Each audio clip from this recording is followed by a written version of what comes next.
সকালবেলা স্কুলে যাচ্ছি। হেঁটে হেঁটে স্কুলে যেতে যেতে দেরি হয়ে গেল। ক্লাসরুমের সামনে দেখি স্যার ক্লাসে চলে আসছে। আমি স্যারকে বললাম, স্যার আসতে পারি? আসেন আসেন। তা মহারাজ, এত দেরি হলো কেন? না মানে স্যার, রাস্তায় জ্যাম ছিল। আয় যা বস। আমি গিয়ে সবার পিছনে বসলাম। আমার সাথে কেউ নাই, আমি একাই বসে আছি। স্যার ক্লাস করাচ্ছে, আমি ক্লাসে মন দিলাম। হঠাৎ স্যার আমাকে প্রশ্ন করলো। আমি দাঁড়ালাম। এটার উত্তর কি হবে বল? চুপ করে আছি। কি হলো বল? স্যার না মানে পারি না। বস অপদার্থ, তোর দ্বারা কিচ্ছুই হবে না। বসে পড়লাম। স্যার আবার পড়াতে পড়লাম। এবার আমার পরিচয়টা দেই। আমি শাহরিয়ার রহমান, এবার ক্লাস 10-এ পড়ি। বাবা মায়ের বড় ছেলে। আমার ছোট ভাই আছে আর একটা বোন আছে। বাবা আইনজীবী, মা গৃহিণী। স্যার ক্লাস শেষ করে চলে গেল। এভাবে সবগুলো ক্লাস শেষ করলাম।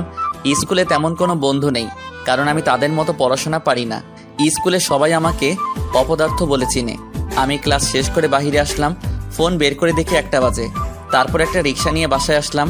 বাসায় এসে মাকে বললাম, মা খাবার দাও। ফ্রেশ হয়ে আয়, দিচ্ছি। আচ্ছা ঠিক আছে। আমি রুমে এসে ফোনটা চার্জে দিলাম। তারপর ফ্রেশ হয়ে নিলাম। ফ্রেশ হয়ে খাবার খেতে আসলাম। খাবার খেয়ে রুমে গেলাম। রুমে গিয়ে ফোন নিয়ে গল্প লিখতে লাগলাম। গল্প লিখতে লিখতে বিকাল হয়ে গেল। প্রতিদিনের মতো আজকেও গল্প পোস্ট করলাম। গল্প পোস্ট করে বাহিরে বের হলাম। বন্ধুদের সাথে আড্ডা দিব তাই। স্কুলে বন্ধু না থাকলেও বাহিরে কিছু বখাটে বন্ধু আছে। আমি বাহিরে এসে রাব্বিকে ফোন দিলাম। হ্যালো রাব্বি, তোরা কই? আমরা এখানে আছি, তুই চলে আয়। ওকে, আমি 2 মিনিটে আসছি। আমি কল কেটে দিলাম। কল কেটে সেখানে গেলাম। দেখি সবগুলো বসে আছে। আমি গিয়ে তাদের সাথে বসলাম। তখন রাব্বি বলল, দোস্ত, তোর তো রেজিস্ট্রেশন হয়নি, আমাদের স্কুলে চলে আয়। লাভ নাই রে, বাবা আসতে দিবে না। আর বাবা কি রকম লোক জানিস তো। জানি। দোস্ত চল আজ মেয়ে পটাই। কার জন্য? আমার জন্য। তুই না রিলেশন করছিলি? আরো লাগবে। তাহলে কিন্তু আমি বাস দিব, সবার জন্য একটা করে। সবার জন্য যদি একটা হয় তাহলে তুই কেন প্রেম করিস না? এমনি ভালো লাগে না রে। আর তাছাড়া আমার গল্প লিখতে সময় চলে যায়। ভাই, তোর মতো ধৈর্য আমার নাই, এসব কাজ তোকে দ্বারাই সম্ভব। তা তো রিলেশন কেমন চলে? মোটামুটি চলে। কি যে প্যারা দেয় রে ভাই। এইভাবে আমরা 3জন মিলে কথা বলতে লাগলাম। কথা বলতে বলতে কখন যে সন্ধ্যা হয়ে গেছে বুঝতে পারিনি। তারপর তাদের বিদায় দিলাম। আমি বাসায় চলে আসলাম। এসে কলিং বেল দিলাম। তখনই রাইসা এসে দরজা খুলে দিল। আমাকে বলল, ভাইয়া, বাবা চলে আসছে। ও এখন কই? সোফায় বসে আছে। আচ্ছা। আমি ভিতরে গেলাম। তখনই বাবা বলল, কি রে, এতক্ষণ কই ছিলি? না মানে একটু বাইরে ছিলাম। সামনে পরীক্ষা, পড়তে বস। আর পরীক্ষায় ভালো রেজাল্ট না করলে তখন বুঝাবো। জি আচ্ছা। আমি রুমে চলে আসলাম। রুমে এসে ফ্রেশ হয়ে পড়তে বসলাম। আসলে পড়তে বসলাম শুধু দেখানোর জন্য। বই সামনে রেখে ফোন টিপছি। নোটিফিকেশন চেক করতে লাগলাম। কমেন্টগুলো পড়তে লাগলাম। তখনই একটা মেয়ের আইডি থেকে মেসেজ আসলো। আইডির নাম ছিল জিয়া রহমান। আমি মেসেজ ওপেন করলাম। ভাইয়া, আপনার গল্পগুলো খুব ভালো লাগে পড়তে। আমি লিখলাম, জি আপু ধন্যবাদ। আচ্ছা ভাইয়া, আপনার নাম কি? শাহরিয়ার রহমান। আপনার? জিয়া রহমান। ও আচ্ছা। তা কি করেন আপনি? পড়াশোনা করি। আপনি? আমিও। তা কোন ক্লাসে পড়েন? এবার 10। আপনি? আমিও। ও ভালো। কি করছেন এখন? বই সামনে রেখে ফোন টিপছি। ও, তাহলে পড়েন না কেন?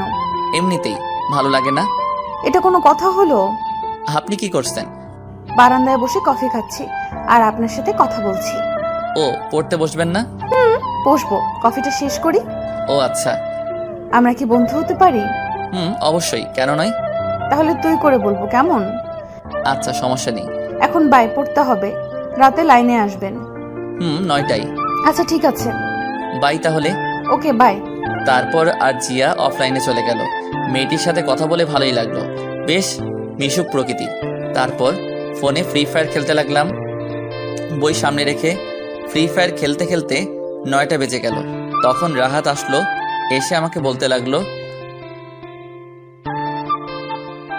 তুই যা, আমি আসছি। রাহাত চলে গেল। আমি খাবার খেতে আসলাম। দেখি খাবার টেবিলে সবাই আছে। আমি গিয়ে বসলাম। মা আমাকে খাবার দিল। তখন বাবা বলল, তুই নাকি ক্লাসে পড়াশোনা পারিস না? না, পারি তো। আমাকে তো তোর স্যার ফোন করে বলছে। আর হবে না এমন। খাবার খাওয়ার সময় কথা বলতে নাই। চুপচাপ খাবার শেষ করে রুমে আসলাম, এসে শুয়ে পড়লাম। তারপর ডেটা অন করে মেসেঞ্জারে ঢুকলাম, দেখি জিয়া মেসেজ দিয়েছে। কি হলো? 9টা বাজে। বলো। আছি। কই তুই? এখন কয়টা বাজে? কেন, তোর ঘরে ঘড়ি নাই? আচ্ছা তো, তুই দেখ কয়টা বাজে। 9:23 বাজে। কেন? আমি কতক্ষণ ধরে ওয়েট করছি। ও আচ্ছা, এই ব্যাপার। হুম তা ঘুমাবি না? একটু পর, এখন ঘুম আসছে না। ও, আন্টি কেমন আছে? ভালো, তোর? ভালো। তখনই একটা ছেলের আইডি থেকে মেসেজ আসলো। আইডির নাম Prince Sakib. Hello. Hello bro, কেমন আছো? আলহামদুলিল্লাহ ভালো, তুমি? আলহামদুলিল্লাহ ভালো। তা কি করো? শুয়ে আছি, তুমি? আমিও। তখন জিয়া মেসেজ দিল। কি রে, কই গেলি? সকালে কথা বলবো। আচ্ছা ঠিক আছে। ছেলেটিকেও বিদায় দিলাম। তারপর ফোনটা চার্জে দিয়ে ঘুমিয়ে পড়লাম। সকালে মার ডাকে ঘুম ভাঙলো। তারপর উঠে ফ্রেশ হয়ে নিলাম, রেডি হয়ে মার কাছে গেলাম। মা, টাকা দাও। এই নে। মা, মাত্র 100 টাকা। কেন, এটা দিয়ে হবে না নাকি? আচ্ছা হবে, বাই, আমি গেলাম।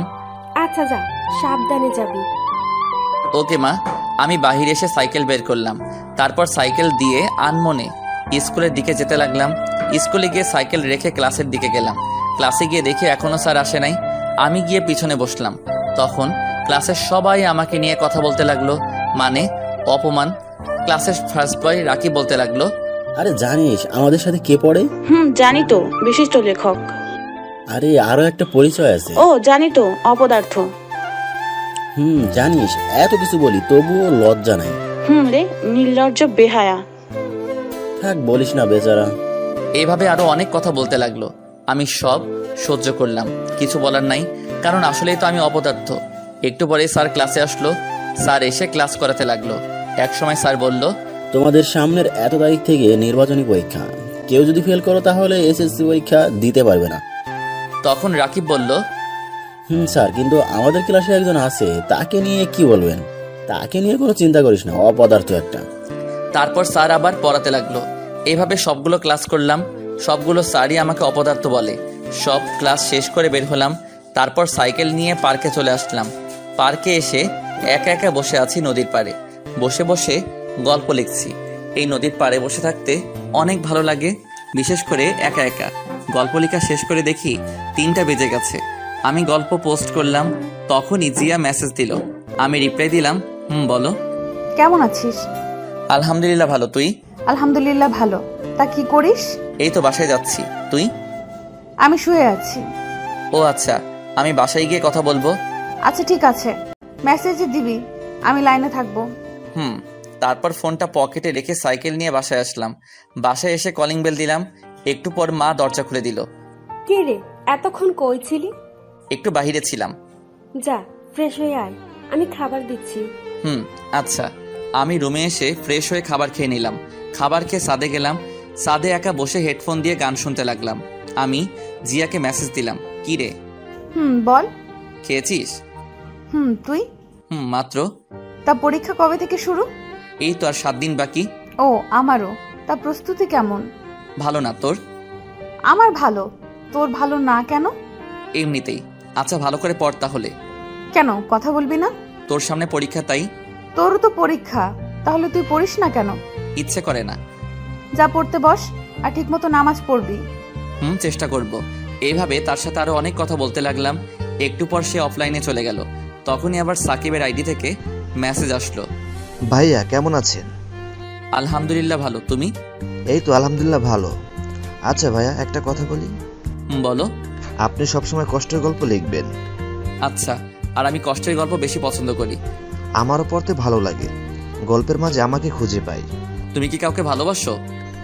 ভাই, আপনি কাউকে ভালোবেসেছেন? না, তেমন কাউকে পাইনি।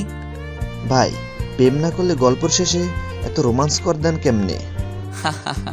গল্প লিখলে কি প্রেম করতে হবে, এমন কোনো নিয়ম আছে? না, তা না। আচ্ছা, আপনার বাসা কই? ময়মনসিংহ। তোমার?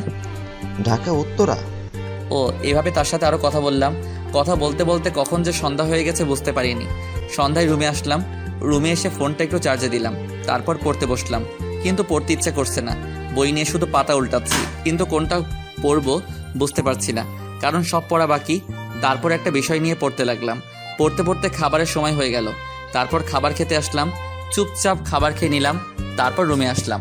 রুমে এসে ফোন টিপতে লাগলাম, কমেন্টগুলো পড়তে লাগলাম। আবার জিয়া মেসেজ দিল। কিরে, কি করিস? শুয়ে আছি, তুই? আমিও।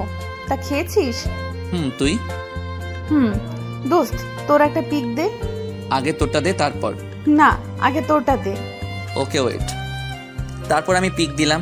একটু পর জিয়াও তার পিক পাঠালো। আমি দেখে তো পুরাই ক্র্যাশ। মায়াবী দুটি চোখ, চিকন একজোড়া ঠোঁট, উফ, দেখতে পরীর মতো লাগছিল। কিছু বললাম না। দোস্ত, জানিস আমি এসএসসি পরীক্ষার পর মেসে চলে যাব ঢাকায়। ও আচ্ছা। আচ্ছা, তুই রিলেশন করিস? কথা বলে কি মনে হয়? জানি না, বল না। না রে, কখনো পাইনি মনের মতো। তাছাড়া আমার আবার প্রেম। কেন? তা তুই কি করিস? প্রেম করি না, কিন্তু একজনকে ভালো লাগে খুব। ও ভালো। আচ্ছা, এখন ঘুমাই রে। আচ্ছা ভাই, আমি ঘুমিয়ে পড়লাম। এভাবে দেখতে দেখতে পরীক্ষা চলে আসলো। জিয়ার সাথে বন্ধুত্ব আর অনেক ফ্রি, আর সাকিবের সাথেও অনেক ফ্রি। সবগুলো পরীক্ষা মোটামুটি ভালো দিলাম, কিন্তু গণিত পরীক্ষা তেমন ভালো হয়নি। পরীক্ষা শেষে একদিন বিকালে ছাদে বসে আছি, তখন হঠাৎ দেখি বাবা ছাদে। বাবা আসতেই আমি দাঁড়িয়ে গেলাম। বাবা বলতে লাগলো, কি রে, তুই নির্বাচনী পরীক্ষায় গণিতে ফেল করছিস কেন? চুপ করে আছি। সারাদিন ফোন নিয়ে পড়ে থাকিস কেন? আজ থেকে তোর ফোন চালানো বন্ধ। আমার হাত থেকে ফোনটা নিয়ে গেল। বাবা ঠাস করে আমাকে চট দিল, তারপর চলে গেল। আমি রুমে আসলাম। রুমে এসে দরজা বন্ধ করে দিলাম। মার রুম থেকে ঝগড়ার আওয়াজ আসলো। আমি জানি এখন বাবা মার সাথে ঝগড়া করছে। ঝগড়ার মাঝে থাপ্পড়ের আওয়াজ পেলাম। বুঝলাম বাবা মাকে মারছে। তখন মনে হয়েছিল নিজেকে শেষ করে দেই, কারণ আমার জন্য মা বাবার হাতে চর খেলো। আমি বিছানায় শুয়ে পড়লাম। তারপর কান্না করতে করতে কখন যে ঘুমিয়ে পড়লাম মনে নেই। সকালে দেখি দরজায় কেউ ডাকছে। বুঝলাম যে এটা মা। আমি উঠে দরজা খুলে দিলাম। তারপর মা আমার হাতে ফোন দিয়ে বলল, ফোনে বেশি সময় দিবি না, ঠিক মতো পড়ায় মন দে। আমি মাকে জড়িয়ে ধরলাম আর কান্না করে দিলাম। তখন মা বলল, এই নে 4000 টাকা, তুই অনেক দিন ধরে বলেছিলি গিটার কেনার কথা, আমার কাছে আর নেই। টাকাগুলো নিয়ে মাকে বললাম, মা তুমি আমার জন্য কেন কষ্ট করো? যেদিন তুই সন্তানের বাবা হবি সেদিন বুঝতে পারবি।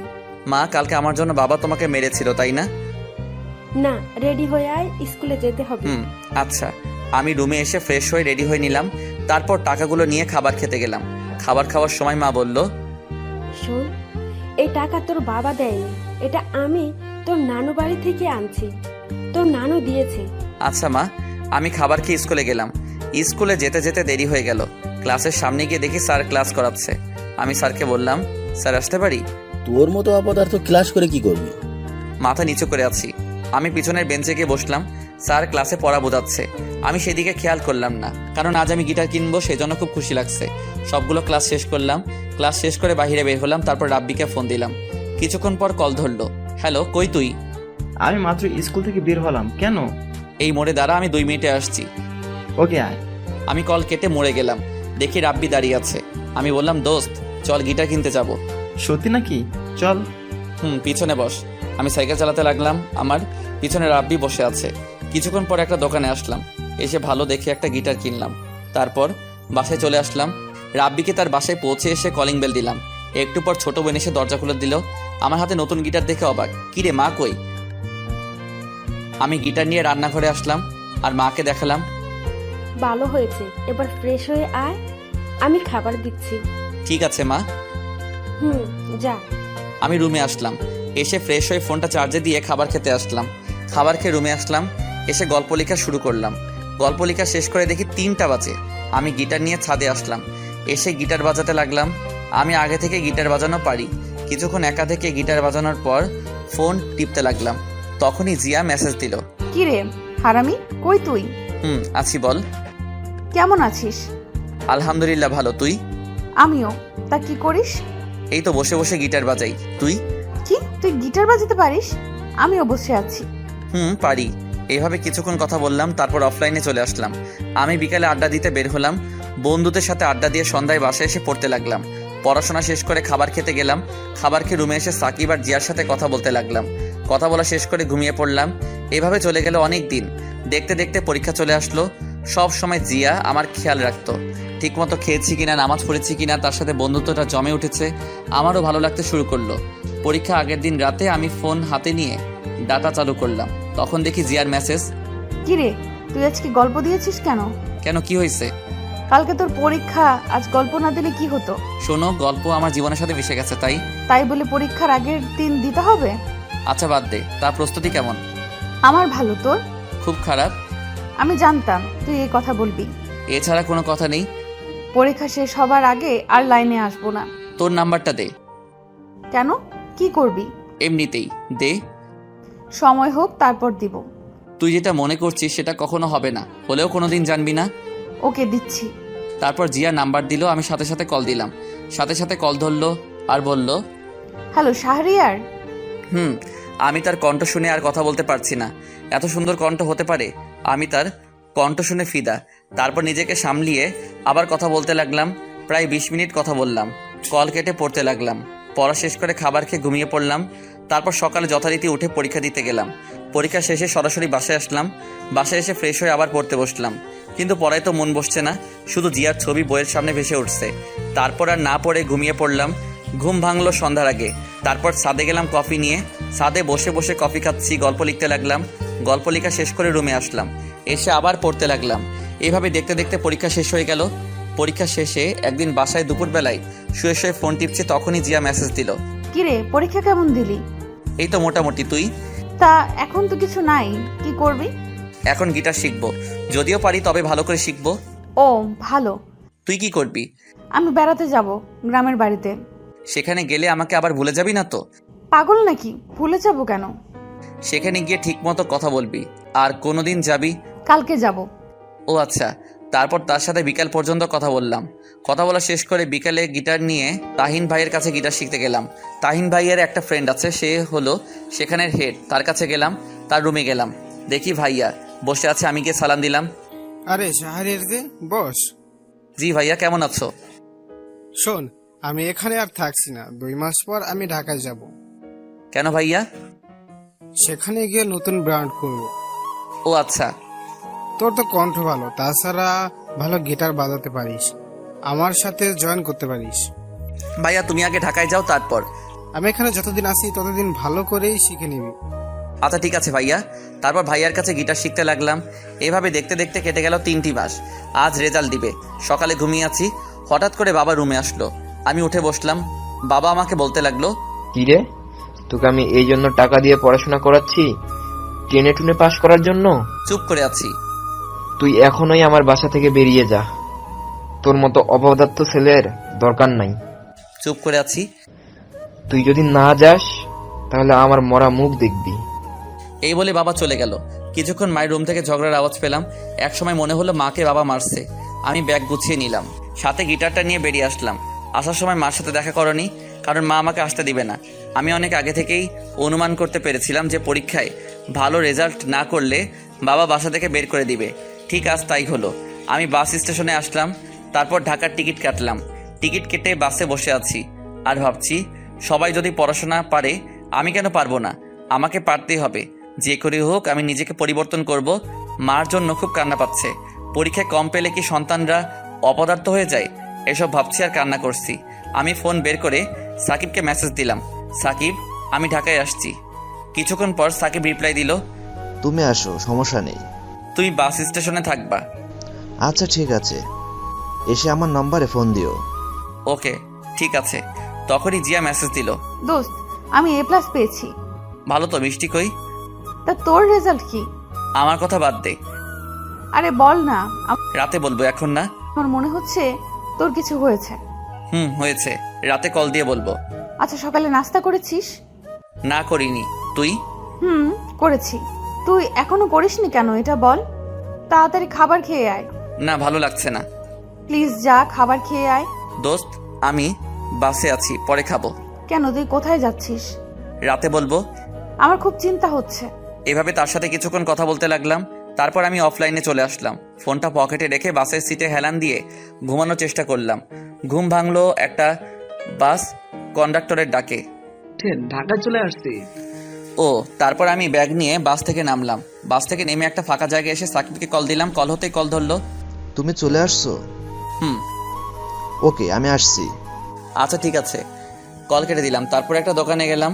দোকানে গিয়ে রুটি আর কলাকে অপেক্ষা করতে লাগলাম। কিছুক্ষণ পর সাকিব আসলো, তারপর তার সাথে একটা রিক্সা দিয়ে একটা বাসার সামনে আসলাম।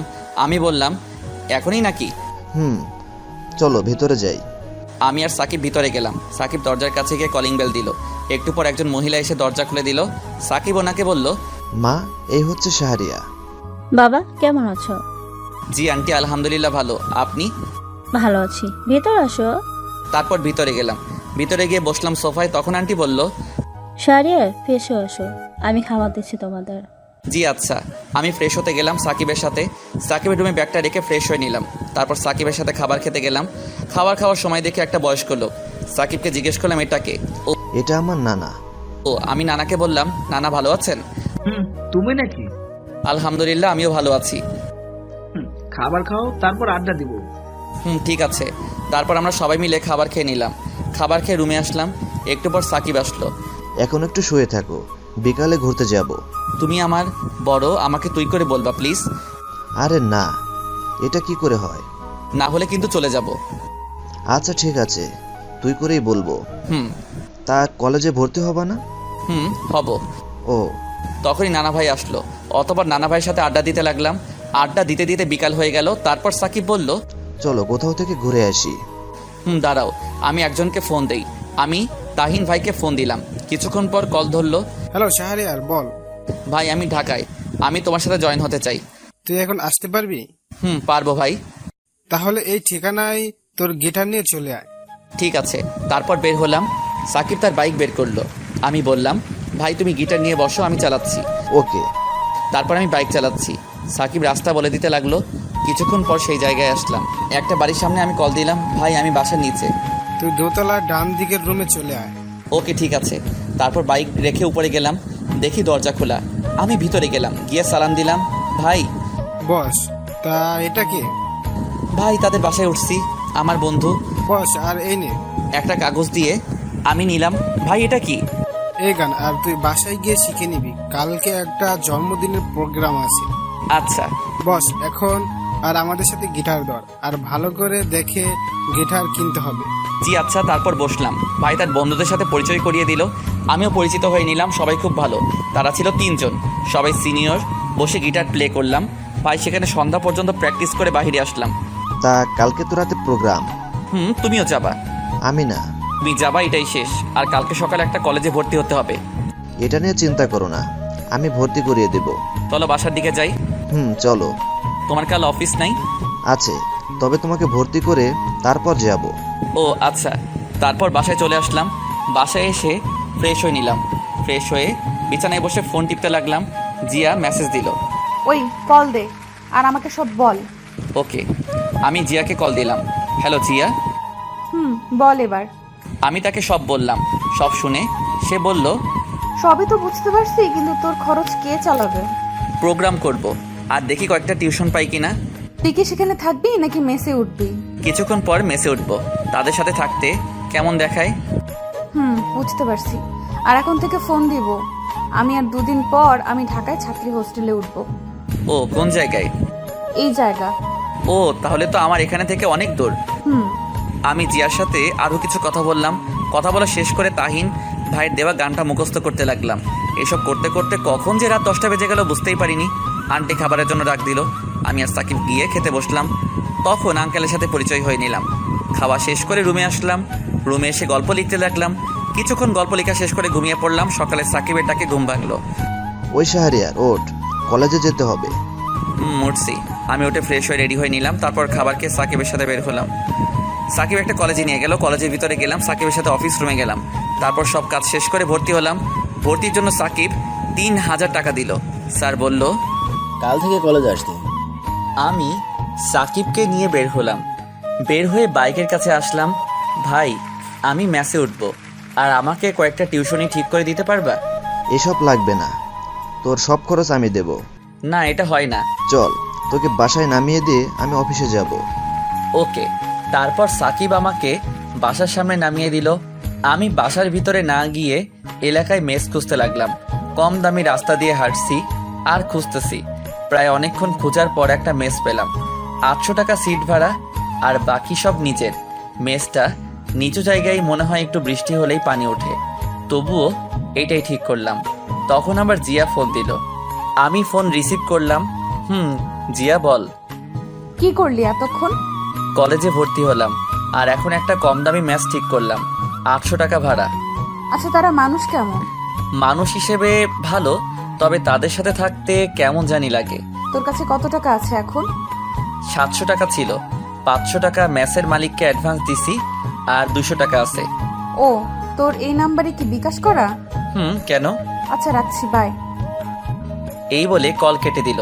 আমিও তারপর সব ঠিক করে একটা চায়ের দোকানে আসলাম। তারপর দোকানদার মামাকে চা দিতে বললাম। দোকানদার মামা একটু পর চা নিয়ে আসলো। আমি চা নিয়ে মামাকে বললাম, আচ্ছা মামা, একটা কথা বলি। তুমি কি কয়টা টিউশনি ঠিক করে দিতে পারবা? ছোটদের পড়াতাম। হ্যাঁ, তাই নাকি? আমার 2টা মেয়ে আছে, একটা 5-এ পড়ে আর একটা 3-তে পড়ে। আমিও খুঁজছি। ও আচ্ছা, তা তুমি কাল থেকে পড়াতে আসবা বিকালে? জি আচ্ছা, ধন্যবাদ আপনাকে। তারপর মামার সাথে আরো কিছু কথা বললাম। কথা বলে বাসার দিকে আসলাম। বাসায় এসে কলিং বেল দিলাম। একটু পর আন্টি এসে দরজা খুলে দিল। আমি গিয়ে সোফায় বসলাম আর আন্টিকে ডাক দিলাম।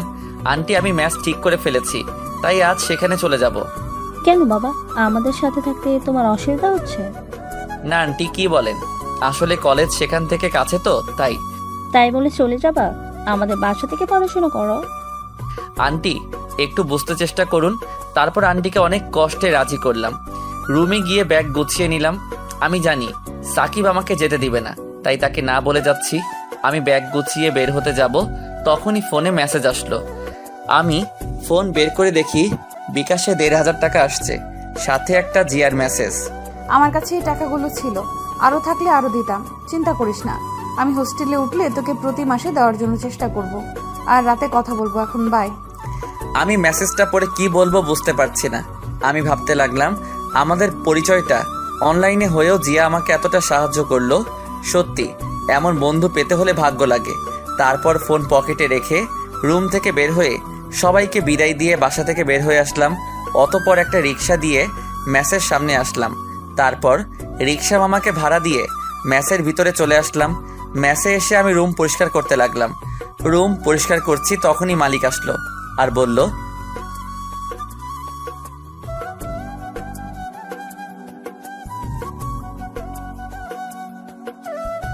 জি আচ্ছা। তারপর আমি ওনার সাথে সব আনতে গেলাম, এনে সব ঠিক করতে লাগলাম। সব কিছু ঠিক করে দেখি বিকাল হয়ে গেছে। আমি জানি এই চকি আর তোষক আরেকজনের, আর শালার এই মালিকে চাপাবাজি করে টাকা হাতানোর ধান্দা। তবু কিছু করার নেই, দিতে হবে। আমি তারপর গোসল করতে গেলাম। গোসল শেষ করে রেডি হলাম বাহিরে যাওয়ার জন্য। বাহিরে এসে একটা চায়ের দোকানে আসলাম। তারপর দোকানদারকে চা দিতে বললাম। তখনই আমার ফোনে কল আসলো। আমি ফোন বের করে দেখি সাকিব ফোন দিছে। আমি কল রিসিভ করলাম। ভাই। তুমি নাকি বাসা থেকে মেসে উঠছো? ভাই। কেন, এটা বলো। আমাদের সাথে থাকলে কি সমস্যা হতো? না মানে ভাই, আমি কিন্তু খুব মাইন্ড করলাম। আসলে ভাই একটু বুঝতে চেষ্টা কর, আমি চাই কষ্ট করে মানুষ হতে। এই জন্য চলে যেতে হবে?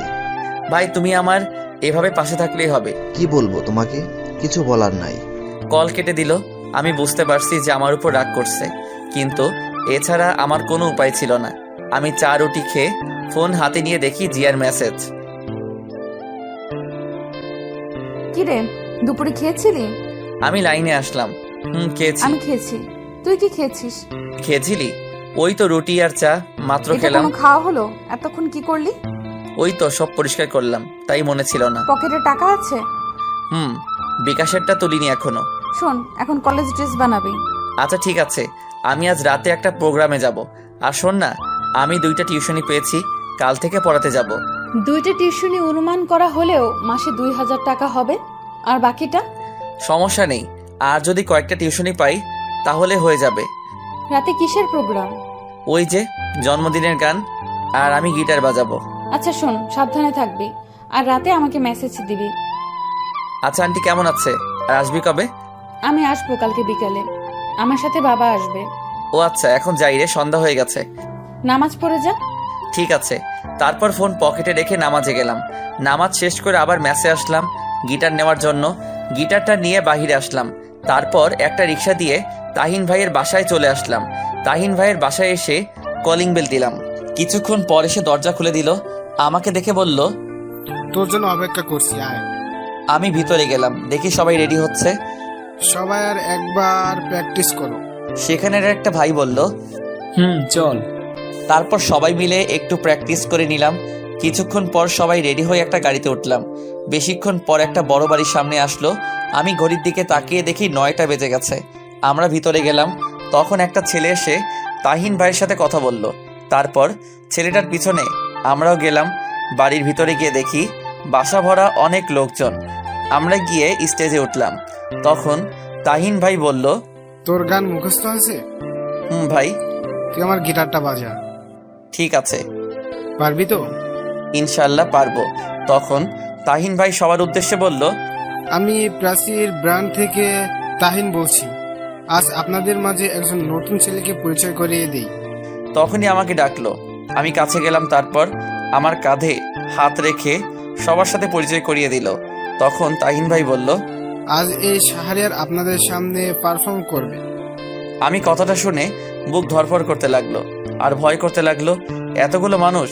তখন তাহিন ভাই আমার কানের কাছে এসে বলল, শোনো, কিছু করতে হলে হঠাৎ করে করতে হয়, আর পারফর্ম করার সময় অন্যদিকে তাকাবি না, আর গলা ছেড়ে গাইবি।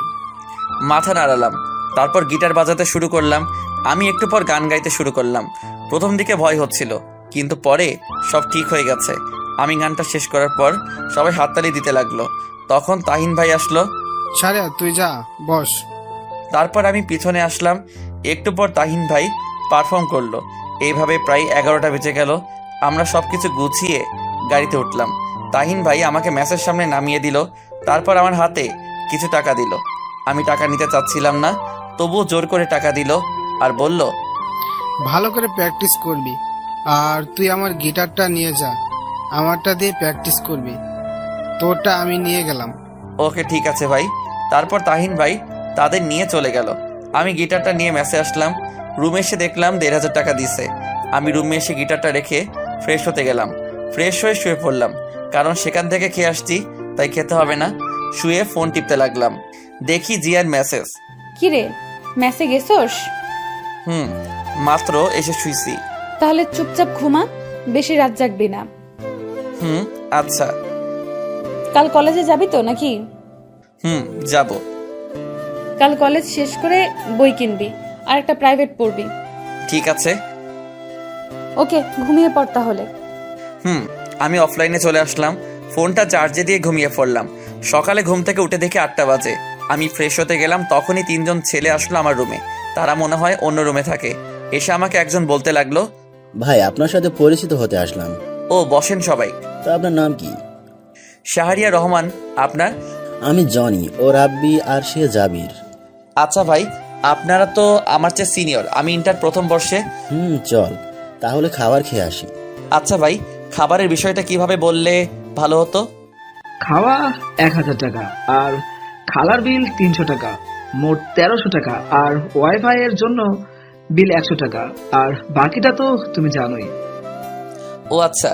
তারপর আরো কিছু কথা বললাম। কথা বলে তাদের বিদায় দিয়ে আমি রেডি হয়ে নিলাম কলেজে যাওয়ার জন্য। তারপর রেডি হয়ে ম্যাচের সবার সাথে খাবার খেয়ে নিলাম। খাবার খেয়ে একটা রিক্সা নিয়ে কলেজে চলে আসলাম। কলেজে এসে রিক্সা মামাকে টাকা দিয়ে আমি ভিতরে গেলাম। একজনকে জিজ্ঞেস করলাম, ভাই, প্রথম বর্ষের ক্লাসটা কোনটা? 202 নাম্বারটা দে। আমি ক্লাসরুম খুঁজে ক্লাসে গেলাম। ক্লাসে গিয়ে দেখি ক্লাস শুরু হয়ে গেছে। আমি স্যারকে বললাম, স্যার আসতে পারি? এসো। আমি ক্লাসের ভিতরে গেলাম। তারপর স্যার বলল, তুমি কি নতুন? জি স্যার, নতুন। তোমার নাম কি? জি, শাহরিয়া রহমান। ও দাঁড়াও, আমি সবার সাথে পরিচয় করিয়ে দিচ্ছি। তারপর স্যার আমাকে সবার সাথে পরিচয় করিয়ে দিল। পরিচয় শেষ করে আমি একটা ছেলের সাথে বসে পড়লাম। স্যার ক্লাস করাতে লাগলো, আমিও মনোযোগ দিয়ে ক্লাস করতে লাগলাম। স্যার ক্লাস শেষ করে চলে গেল। তখন ছেলেটা আমাকে বলল, হ্যালো, আমি সাব্বির। হাই, আমি শাহরিয়ার। আমরা কি বন্ধু হতে পারি? অবশ্যই। এরপর ছেলেটার সাথে আরো কিছু কথা বললাম। কথা বলতে বলতে দেখি স্যার আসলো। স্যার এসে পড়াতে লাগলো। সবগুলো ক্লাস মন দিয়ে শেষ করলাম। ক্লাস শেষ করে আমি আর সাব্বির বাহিরে আসলাম। তখন সাব্বির বলল, দোস্ত চল কফি খেয়ে আসি। চল। তারপর দুজনে কফি খেতে ক্যান্টিনে গেলাম। কফি খেতে খেতে গল্প করতে লাগলাম। এভাবে সাব্বিরের সাথে কিছুক্ষণ আড্ডা দিয়ে মেসে চলে আসলাম। মেসে এসে গোসল করে নিলাম। গোসল করে খাবার খেয়ে নিলাম। খাবার খেয়ে বিছানায় শুয়ে পড়লাম। তারপর ফোন টিপতে লাগলাম। দেখি জিয়া লাইনে নেই। আমি কল দিলাম, কিন্তু কল কেটে দিল। একটু পর একটা মেসেজ আসলো জিয়ার থেকে। আমি গাড়িতে, বাবা সাথে আছে, সন্ধ্যায় লাইনে আসবো, বাই, ঠিক মতো খাবার খেয়ে নিস। আমি মেসেজটা পড়ে কিছুক্ষণ হাসলাম। আমি ভাবলাম মেয়েটা আমার এত কেয়ার করে কেন, আর আমি সবসময় তার কথা ভাবি কেন। তারপর কিছুক্ষণ গল্প লিখলাম। গল্প লিখে রেডি হয়ে নিলাম। রেডি হয়ে চাচার দোকানে গেলাম। চাচা আমাকে দেখে বলল, তোমার জন্য অপেক্ষা করছি। ও আচ্ছা, চলুন তাহলে। এরপর চাচা দোকান বন্ধ করলো। তারপর তার সাথে গেলাম। আমি চাচার পিছনে হাঁটছি। একটু পর চাচা একটা বস্তিতে নিয়ে গেল। তারপর চাচার বাসায় গেলাম। বাসাটা ছোট কিন্তু পরিষ্কার। আমি ওনার ছেলে মেয়েদের নিয়ে রুমে গেলাম। তারপর দুজনকে পড়াতে লাগলাম। পড়ানো শেষ করে সন্ধ্যার আগে মেসে ফিরলাম। মেসে এসে শুয়ে পড়লাম। তখনই তাহিন ভাই ফোন দিল। আমি ফোনটা রিসিভ করলাম। হ্যালো ভাই, আসসালামু আলাইকুম। আসসালামু আলাইকুম। একটা খবর আছে। কি ভাই? তুই জানিস তোর গান তো ইউটিউবে ভাইরাল, 1 মিলিয়ন ভিউ হয়েছে। তাই নাকি ভাই? কাল সন্ধ্যায় তোকে নিয়ে একটা জায়গায় যাব। আচ্ছা ঠিক আছে ভাই। তারপর আরো কিছু কথা বলে শেষ করে দিলাম। তখনই জিয়ার মেসেজ, লাইনে আয়। আমি লাইনে আসলাম। কি করিস? এই তো বসে আছি। তুই? আমিও বসে আছি, বাসা থেকে চলে আসছি তো তাই মনটা খারাপ। চিন্তা করিস না। আর খেয়েছিস? তুই? ড্রেস বানাতে দিয়েছিলি? এই রে, মনে ছিল না। তুই এখনই যা, না হলে কলেজে বকা দিতে পারে। আচ্ছা যাচ্ছি। যা, নামাজ পড়ে তারপর যাবি। ঠিক আছে। তাড়াতাড়ি যা। আমি ম্যাচ থেকে বেরিয়ে একটা রিক্সা নিয়ে কাছাকাছি একটা মার্কেটে চলে আসলাম। তারপর এসে ড্রেসের কাপড় কিনে দর্জির দোকানে দিয়ে ম্যাচে চলে আসলাম। ম্যাচে এসে পড়তে বসলাম। তখন জিয়া কল দিল। আমি কল রিসিভ করলাম। আসসালামু আলাইকুম। ওয়ালাইকুম আসসালাম। কি করিস? পড়তে বসলাম। তুই? এই তো মাত্র এসে পড়তে বসলাম। শোন না। বল, শুনছি। খুব একা লাগছে। কেন, হোস্টেলে আর কোনো মেয়ে নেই? আরে আছে তো, কিন্তু ওদেরকে চিনি না। পরিচিত হয়ে নে। ভালো করে পড় তাহলে। তুইও পড়, আর 9টায় লাইনে আসবি। ওকে। সব সময় জামাইয়ের চিন্তা করিস না, পড়। শালা, আমি কি তোর মতো? আমি আবার কি করলাম? বাল। তুই বকাও দিতে পারিস? জানতাম না। বাল, পড় এখন। আল্লাহ হাফেজ। এই বলে কল কেটে দিল। আমি তার কথা শুনে হাসতে লাগলাম। হাসছি আর বলছি, পাগলি একটা। এসব বাদ দিয়ে পড়তে লাগলাম। কালকের পড়া শেষ করে খাবার খেয়ে নিলাম। খাবার খেয়ে দেখি 9:30 বাজে। আমি বিছানায় শুয়ে পড়লাম। তারপর লাইনে এসে দেখি জিয়ার অনেকগুলো মেসেজ। ওই শালা, 9টা বাজে। শালা কই তুই? কিরে কই তুই? এরকম আরো অনেক মেসেজ। আমি রিপ্লাই দিলাম, বল। আসছি তো। রাগ করিস কেন? আমি খেতে গেছিলাম তাই দেরি হয়েছে, সরি। ও আচ্ছা ঠিক আছে। তুই খেয়েছিস? শোন না। বল। আমিও গল্প লিখতে চাই। ও আচ্ছা, লিখবি, সমস্যা কি? কিন্তু কিভাবে শুরু করব এটা বলে দে। প্রথমে প্রাকৃতিকভাবে শুরু হবে, তারপর মাঝে ঘটনা থাকবে, শেষে মিল থাকবে। আচ্ছা শোন, আমি গল্প লিখে তোকে দেখাবো। কলেজে ভর্তি হয়েছিস? কাল থেকে কলেজে যাব। ও আচ্ছা। এখন ঘুমিয়ে পড়। ঠিক আছে, তুইও ঘুমিয়ে পড়িস। ঠিক আছে। তারপর ফোন চার্জে দিয়ে ঘুমিয়ে পড়লাম। সকালে ঘুম থেকে উঠে ফ্রেশ হয়ে খাবার খেয়ে নিলাম। তারপর রেডি হয়ে রিক্সা নিয়ে কলেজে চলে আসলাম। কলেজ শেষ করে মেসে এসে গোসল করে খাবার খেয়ে নিলাম। তারপর কিছুক্ষণ শুয়ে থেকে বিকালে টিউশনি করিয়ে সন্ধ্যায় তাহিন ভাইয়ের বাসায় গেলাম। আমি কলিং বেল দিলাম। একটু পর দরজা খুলে দিল। আমাকে দেখে বলল, তোর জন্য অপেক্ষা করছি, আয় ভিতরে আয়। আমি ভিতরে গিয়ে সোফায় বসলাম। তাহিন ভাইও বসলো আর আমাকে বলল, তোকে গান গাওয়ার জন্য অনেক বড় একটা চ্যানেল অফার দিয়েছি, আর আমি গান বাজনা ছেড়ে দেব। মানে কেন ভাই? আরে সংসার করতে হবে তো, বিয়ের বয়স তো পার হয়ে যাচ্ছে। ও আচ্ছা। আমি সবার সাথে আলোচনা করছি, এই ব্র্যান্ডের সকল দায়িত্ব তোর হাতে তুলে দিতে চাই। না ভাই, আমি নতুন, এর চেয়ে রিফাত ভাইকে দাও, আমি পাশে থাকবো। গুড, আমি এটাই শুনতে চাইছিলাম। আমি তোকে পরীক্ষা করলাম। ও আচ্ছা, চল যাই। চলো। তারপর আমি আর তাহিন ভাইয়ের সাথে যেতে লাগলাম। নিচে এসে তার গাড়ি দিয়ে যেতে লাগলাম। তাহিন ভাই কিছুক্ষণ পর একটা স্টুডিওর সামনে নিয়ে আসলো। আমি তার সাথে ভিতরে গেলাম। ভিতরে গিয়ে দেখি 8 বা 9 জন তাহিন ভাইয়ের মতো ছেলে বসে আছে। এই হলো শাহরিয়ার। তাহিন ভাই তাদের কাছে গিয়ে বলল, ও আচ্ছা, তুমি বসো, আমি তার সাথে কথা বলছি। তাহিন ভাই একটা চেয়ারে বসলো, তারপর আমাকে জিজ্ঞেস করলো, তুমি ওই দিন যে গানটা গিয়েছিলে এটা কি আজ মাইক্রোফোনে বলতে পারবা? আমরা চাচ্ছি এটা ভালোভাবে গানটি আপলোড করতে। জি ইনশাল্লাহ পারবো। আর টাকা নিয়ে চিন্তা করো না, তোমার গান যদি সবার ভালো লেগে যায় তাহলে কপাল। জি ভাই জানি। তা গানটা একবার প্র্যাকটিস করে নাও। জি আচ্ছা। তারপর গানের স্ক্রিপ্ট দিল, আমি ভালো করে পড়তে লাগলাম। কিছুক্ষণ পড়ার পর আমাকে একটা রুমে মাইক্রোফোনের সামনে দিয়ে আসলো। তারপর ভাইয়াটা চলে গেল। সামনে কাজ দেওয়া। একটু পর সবাই বলল, রেডি, 3, 2, 1, 0 অ্যাকশন। তারপর মিউজিক বাজতে লাগলো। একটু পর আমি গান গাইতে শুরু করলাম। গানটা শেষ করে আমি তাদের কাছে আসলাম। এসে সবাই বলতে লাগলো, তুমি এত সুন্দর গান গাইতে পারো ভাবতেও পারিনি, সত্যি। চুপ করে আছি। তুমি বাসায় চলে যাও, এই গানটা এখন এডিট করতে হবে, আর কালকে সন্ধ্যায় আসবে, আর কালকে সকালে গানটি আপলোড করা হবে তোমার ছবি সহ। জি ভাইয়া। তারপর আমি আর তাহিন ভাই চলে আসলাম। তাহিন ভাই আমাকে ম্যাচের সামনে নামিয়ে দিয়ে চলে গেল। আমি ম্যাচে এসে ফ্রেশ হয়ে পড়তে বসলাম। তখনই মনে হলো জিয়ার কথা। আমি ফোন দিলাম। কিছুক্ষণ কল হওয়ার পর কল ধরলো। আসসালামু আলাইকুম। ওয়ালাইকুম আসসালাম। দোস্ত কি করিস? জামাইয়ের সাথে রোম্যান্স করি। তুই? শালা আমি পড়তাছি, কিভাবে রোমান্স করিস বল না, আমিও শিখি, কাজে লাগবে। শালা হারামি, ফাজলামো বাদ। শোন না। বল। আমি সব বললাম জিয়াকে। সব শুনে জিয়া অবাক। দোস্ত তুই কি শিল্পী হয়ে যাবে রে? দোয়া করি। রে, পড়তে বসবি না? আমি তোর মতো, আমি পড়তেছি। ও বাড়িতে ফোন দিয়েছিলি? দিয়েছিলাম। আচ্ছা পড়, তাহলে পরে লাইনে আসবি। ঠিক আছে। আমি কল কেটে দিলাম। তারপর পড়তে লাগলাম। পড়া কমপ্লিট করে খাবার খেয়ে বিছানায় শুয়ে ফোন টিপতে লাগলাম। তারপর কিছুক্ষণ জিয়ার সাথে কথা বলে ঘুমিয়ে পড়লাম। সকালে ফোনের আওয়াজে ঘুম ভাঙলো। আমি ফোন হাতে নিয়ে দেখি জিয়া ফোন দিছে। আমি রিসিভ করলাম। বল। ঘুম থেকে উঠ। কেন? শালা 9টা বাজে। কি 9টা বাজে? আমি লাফ দিয়ে উঠে বসলাম। তারপর ফোন রেখে ওয়াশরুমে দৌড় দিলাম। তাড়াতাড়ি করে ফ্রেশ হয়ে রেডি হয়ে কলেজে চলে আসলাম। কলেজে আসতে একটু দেরি হয়ে গেল। ক্লাসে গিয়ে দেখি স্যার ক্লাস করাচ্ছে। আমি বললাম, স্যার আসতে পারি? আসো, কিন্তু তোমার ড্রেস কই? স্যার আগামী দিন থেকে। আচ্ছা ঠিক আছে, যাও বসো। আমি গিয়ে বসে পড়লাম। বসে মনোযোগ দিয়ে ক্লাস করতে লাগলাম।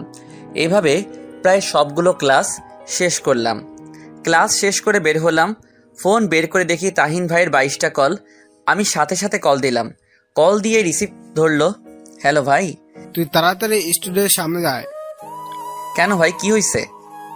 আগে আয়, পরে বলছি। আচ্ছা ঠিক আছে।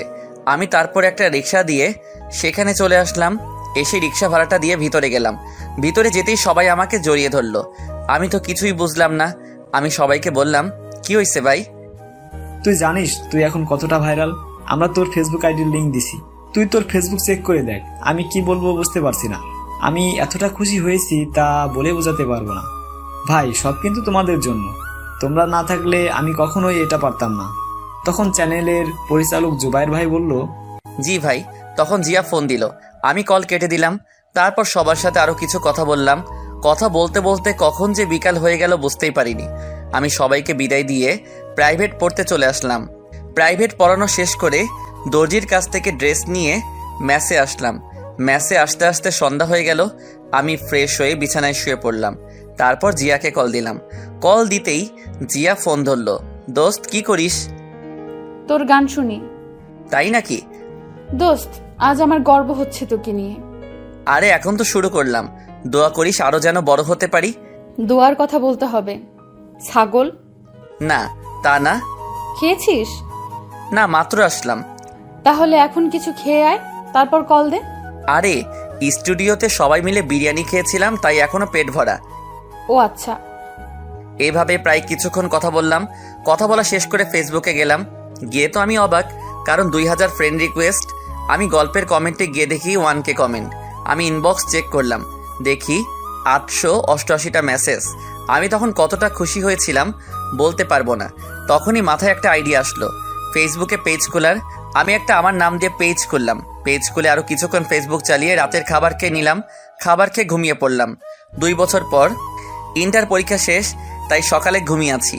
তখনই কলের শব্দে ঘুম ভাঙলো। আমি কলটা ধরলাম। হ্যালো দোস্ত, আমি কালকে বাসায় চলে যাব। কেন?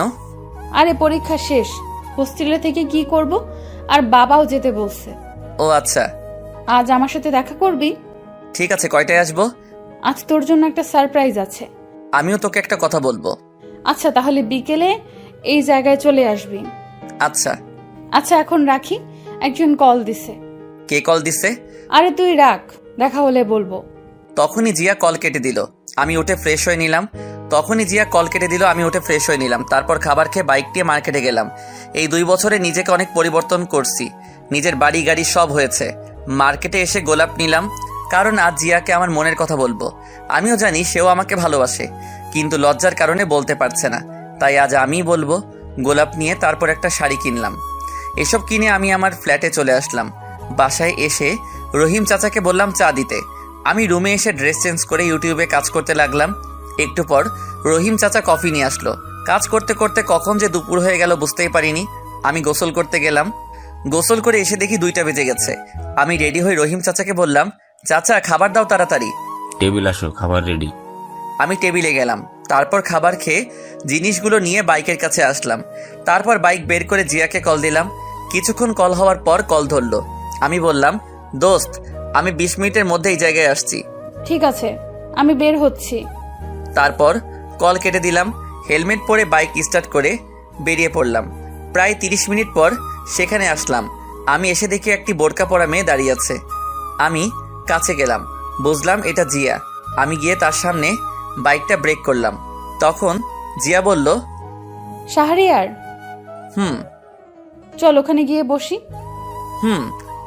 বাইক রেখে তার কাছে গেলাম। সে বসে আছে। আমি পকেট থেকে ফুলটা বের করে হাঁটু গেড়ে বসলাম আর বলতে লাগলাম, ভালোবাসার সংজ্ঞা আমার জানা নেই।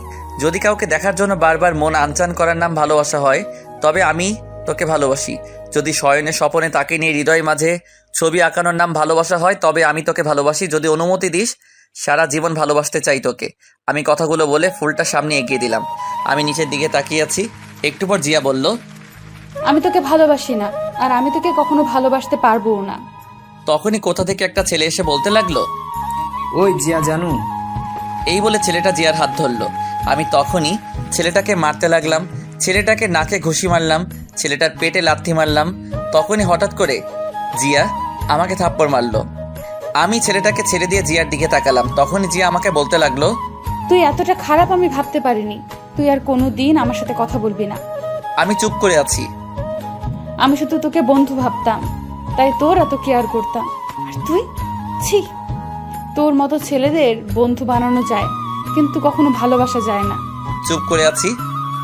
কি যোগ্যতা আছে তোর, শুধু গান গাওয়া ছাড়া? তুই জানিস সে কে? তার সাথে আমার বাবা বিয়ে ঠিক করছে। ও আচ্ছা। তুই কোনোদিন আমাকে মেসেজ দিবি না। আমি শাড়িটা হাত থেকে ফেলে দিলাম। তারপর বাইকের কাছে গিয়ে বাইকটা স্টার্ট করে চলে আসলাম। হেলমেট পরিনি, বাইক চালাচ্ছি আর কান্না করছি। আমি ভাবতে লাগলাম, জিয়া আমাকে এতটা ঘৃণা করবে ভাবতে পারিনি। আমি ভাবতাম জিয়া আমাকে ভালোবাসে, কিন্তু আমি ভুল ছিলাম। আমি বাইক দিয়ে কোন দিকে যাচ্ছি মনে নেই। হঠাৎ করে দেখি সামনে থেকে একটা বড় ট্রাক আসছে। আমি অন্যমনস্ক থাকায় বাইকটা কন্ট্রোল করতে পারিনি। ট্রাকটি এসে আমাকে ধাক্কা দিল। আমি বাইক থেকে পড়ে গেলাম। মাথা থেকে রক্ত পড়ছে। কিছুক্ষণ পর চোখ বন্ধ হয়ে গেল, আর কিছু মনে নেই। যখন চোখ খুললো তখন নিজেকে হাসপাতালে আবিষ্কার করলাম। এক পাশে তাকিয়ে দেখি তাহিন ভাই, জুবাইর ভাই আমার পাশে বসে আছে। আমি আস্তে করে বললাম, আমি এখানে কেন? তখন তাহিন ভাই বলল, তোর কথা বলতে হবে না, শুয়ে থাক। আমি কথা বললাম না। একটু পর ডাক্তার আসলো আর আমার চোখ খুলে দেখে বলল, 4 দিন পর জ্ঞান ফিরল। শুনে তো অবাক। আমি ডান পা নাড়াতে লাগলাম, কিন্তু নাড়াতে পারছি না। তখন জুবাইর ভাই বলল, চিন্তা করিস না, আমরা আছি, ঘুমা তুই। একটু পর ডাক্তার একটা ইঞ্জেকশন দিল। একটু পরে আমি ঘুমিয়ে পড়লাম। ওদিকে জিয়া বাসায় চিন্তা করতে লাগলো। ঠিক মতো খাওয়া দাওয়া নেই। জিয়াও এই 4টা দিন কথা না বলে খুব খারাপ লাগছে। শাহরিয়ারের জন্য আমার এত কষ্ট হচ্ছে কেন? তবে কি আমি শাহরিয়ারকে ভালোবাসি? না, এটা কি করে হয়? না, আমি শাহরিয়ারকে ভালোবাসি। তাকে ছাড়া আমি চলতে পারবো না। তখনই জিয়া তার রুম থেকে বের হয়ে তার বাবার কাছে যায়। জিয়া দেখে তার বাবা বিছানায় শুয়ে আছে। জিয়া গিয়ে তার বাবার পাশে বসলো। তখন তার বাবা বলল, কি রে, কিছু বললি? বাবা। বল। আসলে বাবা, না মানে আরে বল। বাবা, আমি এই ছেলেকে বিয়ে করব না, আমি শাহরিয়ারকে বিয়ে করব। শাহরিয়াকে? তারপর জিয়া তার বাবাকে আমার কথা সবকিছু বলল। সবই তো বুঝতে পারছি, কিন্তু তার মা বাবা ছাড়া তোকে কি করে তার হাতে তুলে দেয়? চিন্তা করো না, এটা আমি ঠিক করব। তুমি শুধু মাকে রাজি করাও প্লিজ, আমি তাকে ছাড়া বাঁচবো না। যা তুই। সব শুনে তার বাবা বলল। তারপর জিয়া চলে আসলো, এসে টিভি দেখতে লাগলো, কিন্তু টিভি দেখা ভালো লাগছে না। এদিকে আমি ঘুম থেকে উঠলাম, জানালা দিয়ে তাকালাম, দেখে বুঝতে পারলাম দুপুর হয়ে গেছে। হঠাৎ দেখি কিছু সাংবাদিক আমার কাছে আসলো। পাশে দেখি জুবাইর ভাই আছে। আমাকে জুবাইর ভাই শোয়া থেকে বসালো আর বলল, সাংবাদিকরা মানলো না? তখনই একটা সাংবাদিক আমার মুখের সামনে মাইক্রোফোন দিয়ে বলল, আপনি কি করে অ্যাক্সিডেন্ট করলেন? বাইক দিয়ে। আপনি কি অন্য মানুষকে হয়ে বাইক চালান নাকি? কেন? এটা আমার ব্যক্তিগত। ওদিকে জিয়া টিভিতে লাইভে শাহরিয়ারের এই অবস্থা দেখে নিজেকে ক্ষমা করতে পারছে না। তখনই কল দিল, কিন্তু ফোন বন্ধ বলছে। জিয়া রুমে গিয়ে কান্না করতে লাগলো। এদিকে আমি সাংবাদিকদের সব প্রশ্নের উত্তর দিতে লাগলাম। কিছুক্ষণ পর তারা চলে গেল। একটু পর একজন নার্স এসে খাইয়ে দিল। খাইয়ে দেওয়ার পর আমি বিছানায় শুয়ে পড়লাম। ওইদিকে জিয়া তার বাবার কাছে গিয়ে বলল, বাবা, আমি ঢাকায় যাব, শাহরিয়ার হাসপাতালে ভর্তি। কেন, কি হয়েছে? শাহরিয়ার হাসপাতালে ভর্তি। আর যেতে হবে না। কি বলছো বাবা? তোর মাকে বলে দেখ যেতে দেয় কিনা। আমি কিছু জানি না। এরপর জিয়া তার মার কাছে গেল, গিয়ে বলতে লাগলো, মা, আমার ঢাকায় যেতে হবে। কেন? পরীক্ষা তো শেষ। মা, পরে আবার চলে আসবো। এই বলে জিয়া রুমে দৌড় দিল। তার মা পিছন থেকে ডাকতে লাগলো, কিন্তু শুনল না। রুমে গিয়ে রেডি হয়ে নিল। কিছুক্ষণ পর রেডি হয়ে বাসা থেকে দৌড়ে বেরিয়ে পড়ল। এদিকে আমি জুবাইর ভাইকে বললাম, ভাই আমার ফোন কই? ফোন ভেঙে গেছে? ও আচ্ছা, সিমগুলো আছে? আছে, এই নি। আমি সিমগুলো নিলাম। জুবাইর ভাই বলল, শোন, ডাক্তার বলছে তোর সুস্থ হতে 15 দিন বা 16 দিন লাগবে, কারণ তোর ডান পায়ে বেশি আঘাত পেয়েছিস। ও আচ্ছা, ঠিক আছে। ফোন লাগবে নাকি? খুব একা লাগছে, তাই ফোন হলে ভালো লাগতো। ঠিক আছে, আমি এখন চাই, আর সন্ধ্যা আসার সময় নতুন ফোন নিয়ে আসবো। ঠিক আছে ভাই। তখন রহিম চাচা আসলো। একটু পর জুবাইর ভাই চলে গেল। রহিম চাচা এসে আমার পাশে বসলো আর বলল, আমি জানি কি জন্য এরকম হলো। মাথা নিচু করে আছি। তুমি দেখো, এই মেয়ে এসে তোমার পায়ে পড়ে ক্ষমা চাইবে। চাচা জানেন, আজ মার কথা খুব মনে পড়ছে। মা শুনলে কি যে করতো। তোমাদের বাসায় ফোন দিবে? না, যদি বাবা থাকে। আমি ফোন দিই, তোমার আম্মুর নাম্বার বলো। তখন চাচা তার ফোন বের করলো, আমার কাছে ফোনটা দিয়ে বলল, কল দাও। আমি ফোনে নাম্বারটা তুললাম, এরপর কল দিলাম। কিছুক্ষণ পর কল ধরলো। আসসালামু আলাইকুম, কে বলছেন? মার কণ্ঠটা শুনে কান্না করে দিলাম। হ্যালো, কে? আর কান্না করছেন কেন? আমি কলটা কেটে দিলাম, আর একটু হলে মা চিনে ফেলতো। তখন চাচা বলল, থাক, কান্না করো না, সব ঠিক হয়ে যাবে। চাচাকে জড়িয়ে ধরলাম। চাচা আমাকে মাথায় হাত বুলিয়ে বলতে লাগলো, শুয়ে পড়ো এখন। এরপর চাচা আমাকে ধরে শুয়ে দিল। আমি শুয়ে পড়লাম। শুয়ে শুয়ে চাচার সাথে কথা বলতে লাগলাম। কথা বলতে বলতে কখন যে সন্ধ্যা হয়ে গেছে বুঝতে পারিনি।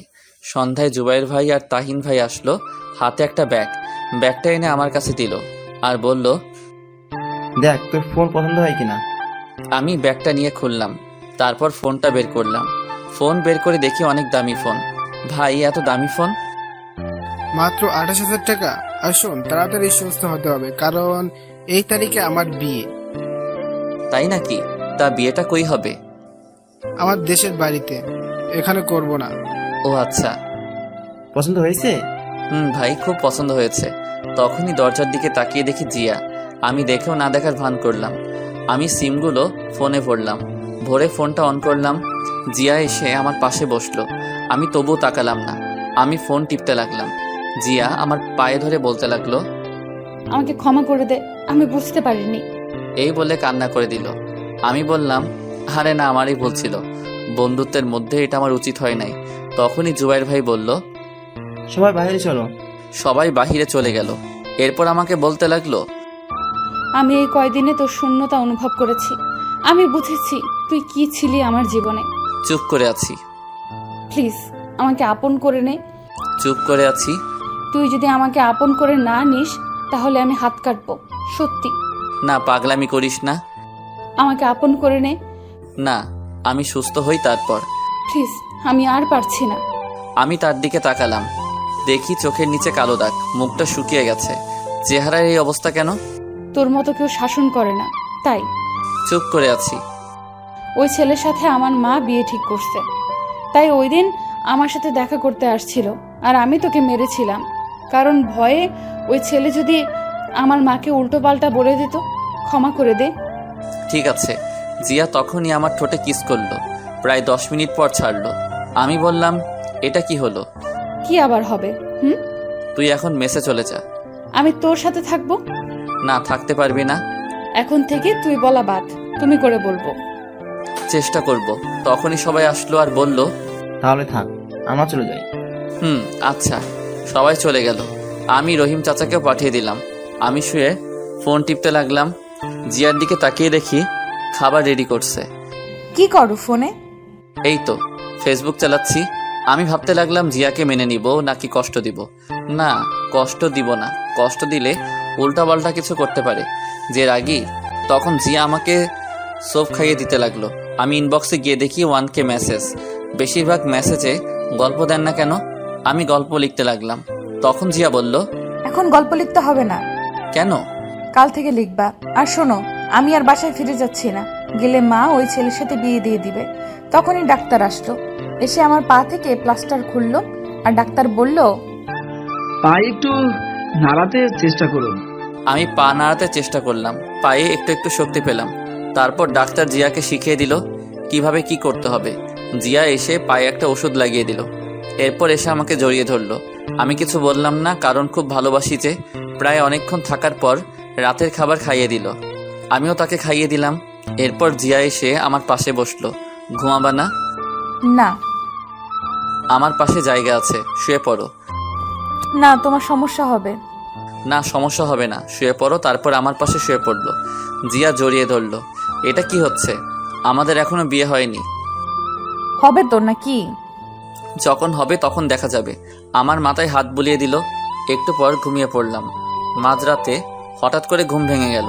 আমি দেখি জিয়া আমার বুকে শুয়ে আছে, আর শরীর খুব গরম। আমি কপালে হাত দিয়ে দেখলাম জ্বর। তখন ভাবলাম উনি নিজে অসুস্থ, আর উনি নাকি আমাকে সেবা করার জন্য আসছে। আমি পাশ থেকে পানি নিলাম, একটা কাপড় নিলাম যে কপালে পট্টি দিতাম। দেখলাম একটু দূরে একটা তার রুমাল।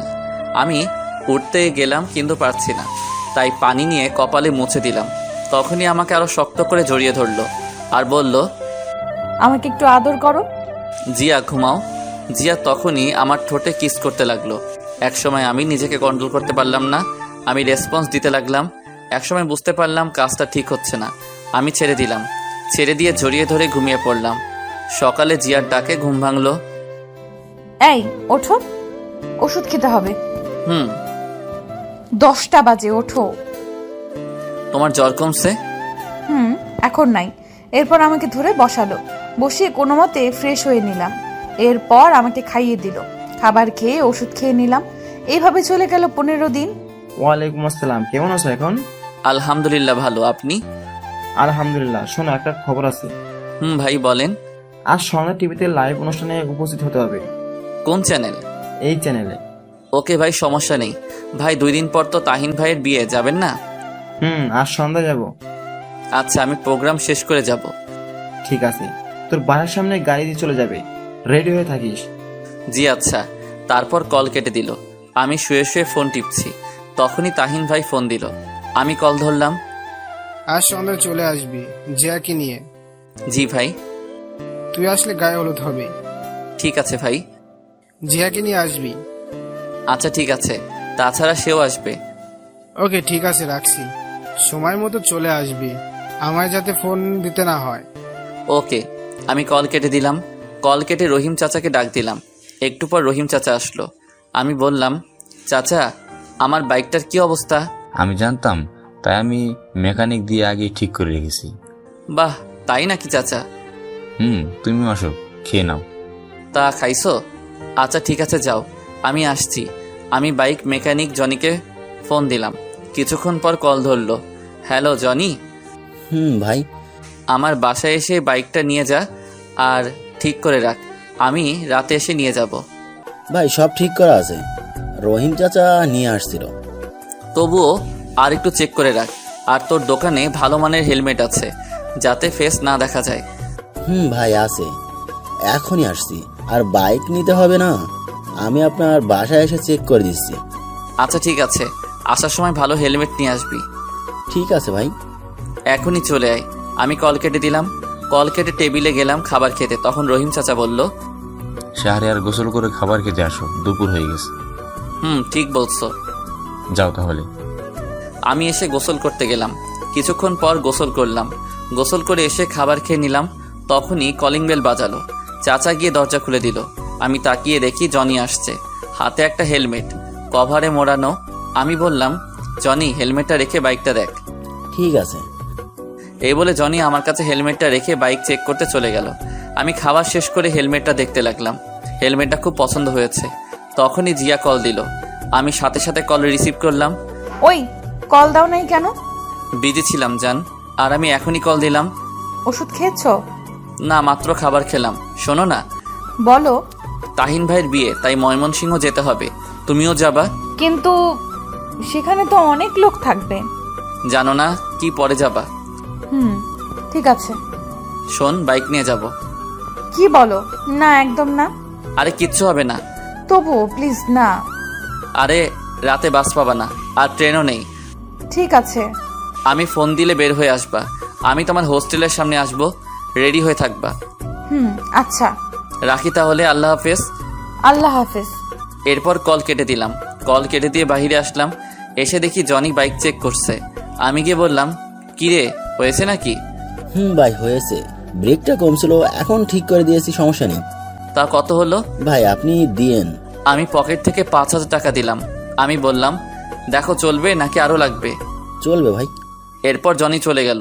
আমি ভিতরে আসলাম। ভিতরে এসে ওষুধ খেয়ে একটু ঘুমালাম। ঘুম ভাঙলো রহিম চাচার ডাকে। শাহরিয়ার, নিচে গাড়ি আসছে। কি বলো? এত তাড়াতাড়ি কেন? কয়টা বাজে? 5টা বাজে। আচ্ছা ঠিক আছে, উঠছি। আমি উঠে ফ্রেশ হয়ে রেডি হয়ে নিলাম। রেডি হয়ে নিচে গেলাম। নিচে গিয়ে গাড়িতে উঠে পড়লাম। প্রায় 20 মিনিট পর গাড়িটা সেই জায়গায় আসলো। তখন একটা মেয়ে আসলো আর আমাকে বলল, আপনি কি শাহরিয়ার? চলুন, প্রোগ্রাম এখনই শুরু হবে। জি চলুন। এরপর মেয়েটির সাথে একটা স্টুডিওর ভিতরে আসলাম। দেখলাম ভিতরে মোটামুটি বেশ লোকজন আছে। আমি যেতে একজন লোক বলল, ও আচ্ছা। এরপর আমি নিজেও প্রস্তুতি নিয়ে নিলাম। কিছুক্ষণ পর আমি ফোনটা সাইলেন্ট করে দিলাম। প্রোগ্রাম শুরু হলো। আমি চেয়ারে বসে আছি। মেয়েটিও দেখে আমার পাশে বসে আছে। চারদিক খুব সুন্দর করে সাজানো হয়েছে। চারদিকে অনেক ক্যামেরা আমার দিকে ঘোরানো, আর সাংবাদিক লাইভ শুরু হলো। তখন মেয়েটি বলে উঠল, কেমন আছেন আপনি? আলহামদুলিল্লাহ ভালো, আপনি? ভালো আছি। আপনার নামটা বলেন। জি শাহরিয়া রহমান। আপনার? রিয়া ইসলাম। ও আচ্ছা। তা আপনার এই বর্তমান অবস্থার জন্য কার বেশি অবদান? আমার এই অবস্থার জন্য আমার মায়ের, দেন তাহিন ভাইয়ের ফ্রেন্ড, এই যোগ দেই। এরপর ধীরে ধীরে সব হয়। আচ্ছা, আপনার এই জায়গায় আসতে কেমন লাগছে? আলহামদুলিল্লাহ অনেক ভালো লাগছে। এবার আপনার একটা ব্যক্তিগত প্রশ্ন করি। জি করুন। ওদিকে বাবা টিভি দেখছিল, কিন্তু হঠাৎ করে একটা চ্যানেলে লাইভ অনুষ্ঠানে আমাকে দেখে অবাক। তখনই বাবা তাড়াতাড়ি করে মাকে ডাক দেয়। মা বাবার ডাক শুনে তাড়াতাড়ি আসলো আর বলল, কি হয়েছে, ডাকো কেন? মা টিভির দিকে তাকিয়ে দেখে আমাকে লাইভে দেখাচ্ছে। মা মনোযোগ দিয়ে আমার লাইভ দেখতে লাগলো, আর ওদিকে জিয়া ইউটিউবে আমার লাইভ অনুষ্ঠান দেখতে লাগলো। এদিকে আমি। আপনার কাছে ভালোবাসা মানে কি? ভালোবাসা অক্সিজেনের মতো। অক্সিজেন ছাড়া যেমন মানুষ বাঁচে না, তেমনি বেঁচে থাকলেও ভালোবাসা ছাড়া মানুষ শান্তিতে থাকতে পারে না। তাই বেঁচে থাকার জন্য মানুষের ভালোবাসা খুব দরকার হয়। মানুষের জীবনে একজন দরকার যাকে ভালোবাসতে হয় এবং তার কাছ থেকে ভালোবাসা পাওয়ার ইচ্ছা থাকে। তবে এ ভালোবাসায় থাকতে হয় শ্রদ্ধা ও সম্মানবোধ। সম্মানবোধ ও শ্রদ্ধা না থাকলে মুখে মুখে ভালোবাসা দিয়ে কাউকে সুখ দেয়া যায় না। বাহ, খুব সুন্দর। তা আমরা জানি আপনি একজন লেখক, খুব ভালো গল্প লেখেন। এটা সম্পর্কে কিছু বলেন। আসলে খুব ভালো গল্প লিখি এটা না, তবে আমি বাস্তবতাটা তুলে ধরার চেষ্টা করি, আর গল্প লেখা এটা আমার শখ। আচ্ছা, একজন দর্শক ইউটিউবে প্রশ্ন করছে, আপনার জীবনে ভালোবাসা এসেছিল? আমিও একজনকে খুব ভালোবাসি। আমার এখানে আসার পেছনে তার অবদানও কম নয়। ও আচ্ছা, তা তার নামটা জানতে পারি? না, কারণ তার অনুমতি নেই। এইভাবে আরও অনেক প্রশ্ন করলো। আমি সবগুলোই ভালোভাবে উত্তর দিলাম। শেষ দিকে একটা প্রশ্ন করলো, আপনার মতো কেউ যদি শিল্পী জগতে আসতে চায় তাদের সম্পর্কে কিছু বলুন। জি, আসলে আমাদের দেশে অনেক ছেলে মেয়ে আছে যারা পড়াশোনায় তেমন ভালো না, কিন্তু তারা অন্য দিক দিয়ে খুব ভালো। কিন্তু পিতামাতারা মনে করেন পড়াশোনা না পারলে কোনো মূল্য নেই। কিন্তু আমি বলবো, একটি পরীক্ষার রেজাল্ট একটি ছেলের ভবিষ্যৎ হতে পারে না। একটি ছেলের পরীক্ষায় খারাপ রেজাল্ট করলে তাকে বাড়ি থেকে বের করে দিতে পারে না। একটা পরীক্ষার রেজাল্ট একটি ছেলেকে খারাপ বানাতে পারে না। আমি এগুলো বলছি কারণ আমি নিজে পরীক্ষায় খারাপ রেজাল্ট করার জন্য আমার বাবা বাড়ি থেকে বের করে দেয়, একদিন খোঁজ পর্যন্ত নেয়নি। এই বলে লাইভে কান্না করে দিলাম। শাহরিয়ার, নিজেকে সামলানোর চেষ্টা করুন। আমার বাবা এমনকি আমার মাকেও আমার সাথে যোগাযোগ করার জন্য না করেছিল, আর বলেছিল আমি যদি বাড়িতে আসি তাহলে মরা মুখ দেখব। তখন আমার পাশে আমার ভালোবাসার মানুষটা না থাকলে আমি কখনো এই জায়গায় আসতে পারতাম না, কারণ আমার এই সময় পকেটে টাকা ছিল না খাওয়ার মতো। সে সবকিছু দিয়ে সাহায্য করছে, আর বিশেষ করে সে সাহস দিয়েছে। আপনাকে অনেক ধন্যবাদ আমাদের সাথে সময় দেওয়ার জন্য। আপনার হাতে এখন পুরস্কার তুলে দেবেন এই চ্যানেলের পরিচালক মোহাম্মদ জাকির চৌধুরী। আমি অনুরোধ জানাবো স্যারকে পুরস্কার তুলে দেওয়ার জন্য। এরপর স্যার আসলো। আমি চেয়ার থেকে দাঁড়ালাম। উনি এসে আমার হাতে একটি গাড়ির চাবি দিলেন। আমি তো অবাক। দোয়া করি অনেক বড় হও। জি। এরপর চাবিটা নিলাম, গিয়ে ওদের সাথে কিছু ছবি তুললাম। এরপর স্টুডিও থেকে বেরিয়ে এসে দেখি নতুন গাড়ি সামনে। আমি তখন কতটা খুশি হয়েছিলাম বলে বোঝানো যাবে না। আমি গাড়িতে উঠলাম, উঠে গাড়ি স্টার্ট দিয়ে গাড়ি চালাতে লাগলাম। কিছু দূর আসার পর মনে হলো আমার ফোন তো সাইলেন্ট করা। আমি গাড়িটা থামালাম, তারপর ফোন বের করে দেখি 50টা কল, সবগুলো জিয়ার। আমি কল দিলাম, কল দিতেই সাথে সাথে রিসিভ করলো। কুত্তা, শয়তান, বান্দর, বিড়াল, ইঁদুর। আরে থামো থামো, তুমি রেডি হয়ে মেসের সামনে দাঁড়াও। আমি গাড়িতে যাব না, বাইকে যাব। কেন, নতুন গাড়ির সমস্যা কি? বাইকে যেতে ভালো লাগবে। বাইকে গেলে ঠান্ডা লাগবে, তুমি দাঁড়াও, আমি আসছি। ঠিক আছে। আমি কল কেটে দিলাম। কল কেটে রহিম চাচাকে ফোন দিলাম। কিছুক্ষণ কল হওয়ার পর কল ধরলো। চাচা, আমি বাসায় আসবো না, নতুন গাড়ি পেয়েছি তাই ওটা করে যাব। অনুষ্ঠান তো দেখলাম, ঠিক আছে, রাখছি তাহলে। আচ্ছা। আমি কল কেটে দিলাম। তারপর গাড়ি স্টার্ট দিয়ে জিয়ার মেসের সামনে আসলাম। এসে দেখি জিয়া কালো বোরকা পরে দাঁড়িয়ে আছে। আমি বললাম উঠো, তখন জিয়া উঠে বসলো। আমি গাড়ি স্টার্ট দিয়ে গাড়ি চালাতে লাগলাম। আমি মাঝে মাঝে তার দিকে তাকাচ্ছি, কিন্তু বুঝলাম রেগে আছে। আমি বললাম, কি ম্যাডাম, এত রেগে আছেন কেন? কুত্তা, আমাকে প্রোগ্রাম শেষ করে কল দিসনি কেন? দিয়েছি তো। এত দেরি হলো কেন? সরি বউ। আমি কারো বউ না। তাই? তাই। একটু এদিকে আসবা? না, আসবো না। আসো না, ঠান্ডা লাগছে। চুপচাপ গাড়ি চালাও। কিছু বললাম না, চুপচাপ গাড়ি চালাতে লাগলাম। কিছুক্ষণ পর দেখি নিজে এসে আমাকে জড়িয়ে ধরলো। আমি তার দিকে তাকিয়ে হাসলাম, আবার গাড়ি চালানোতেও মন দিলাম। দীর্ঘ 2 ঘন্টা পর চিরচেনা ময়মনসিংহ আসলাম। এরপর তাহিন ভাইয়ের বাসার সামনে আসলাম। এসে দেখি বাড়িটা খুব সুন্দর করে সাজানো। আমি গাড়িটা নিয়ে গেটের সামনে হর্ন দিলাম। একটু পর দারোয়ান এসে গেট খুলে দিল। আমি গাড়ি ভিতরে নিয়ে গেলাম। এরপর ভিতরে গিয়ে হর্ন দিলাম। গাড়ির হর্ন শুনে তাহিন ভাই দৌড়ে আসলো। আমি জিয়ার দিকে তাকিয়ে দেখি ঘুমিয়ে পড়ছে। আমাকে জড়িয়ে ধরে আমি ডাক দিলাম, এই জিয়া, উঠো, চলে আসছি। আরে উঠো না। উঠছি। এরপর জিয়া উঠলো। আমি গাড়ি থেকে নামলাম। আমাকে দেখে তাহিন ভাই কাছে এসে বলতে লাগলো, নতুন গাড়ি উপহার পেলে টিট কই? আরে ভাই, তোমার এত সুন্দর ভাবি দিচ্ছি, আরো লাগে নাকি? চল চলো, এখন হলুদের অনুষ্ঠান শুরু হবে। জিয়া, তুমিও চলো। এরপর আমি আর জিয়া ভিতরে গেলাম। গিয়ে তো দেখে অনেকগুলো মেয়ে আমার দিকে আসছে। তোমরা ফ্রেশ হয়ে আয়। ঠিক আছে। জুবাইর ভাই কই? এদিকেই তো ছিল, দেখ। ও আচ্ছা। আমি আর জিয়া একটা রুমে আসলাম তাহিন ভাইয়ের দেখানো মতো। আমি গিয়ে ফ্রেশ হয়ে নিলাম। ফ্রেশ হয়ে নিচে আসলাম। নিচে আসতে মেয়েগুলো আমার কাছে আসলো। এসে সবাই পরিচিত হতে লাগলো। একটু পর দেখি জিয়া যথেষ্ট পর্দা করে আসছে, ফেস ছাড়া কিছু দেখা যায় না। আমি খুশি হলাম। আমার দিকে রাগি চোখে তাকালো। আমি বুঝলাম কেন রাগি চোখে তাকাচ্ছে। আমি মেয়েগুলোর কাছ থেকে সরে আসলাম। কিছুক্ষণ পর অনুষ্ঠান শুরু হলো। অনুষ্ঠানে অনেক মজা করলাম। অনুষ্ঠান শেষ হতে হতে রাত 1টা বেজে গেল।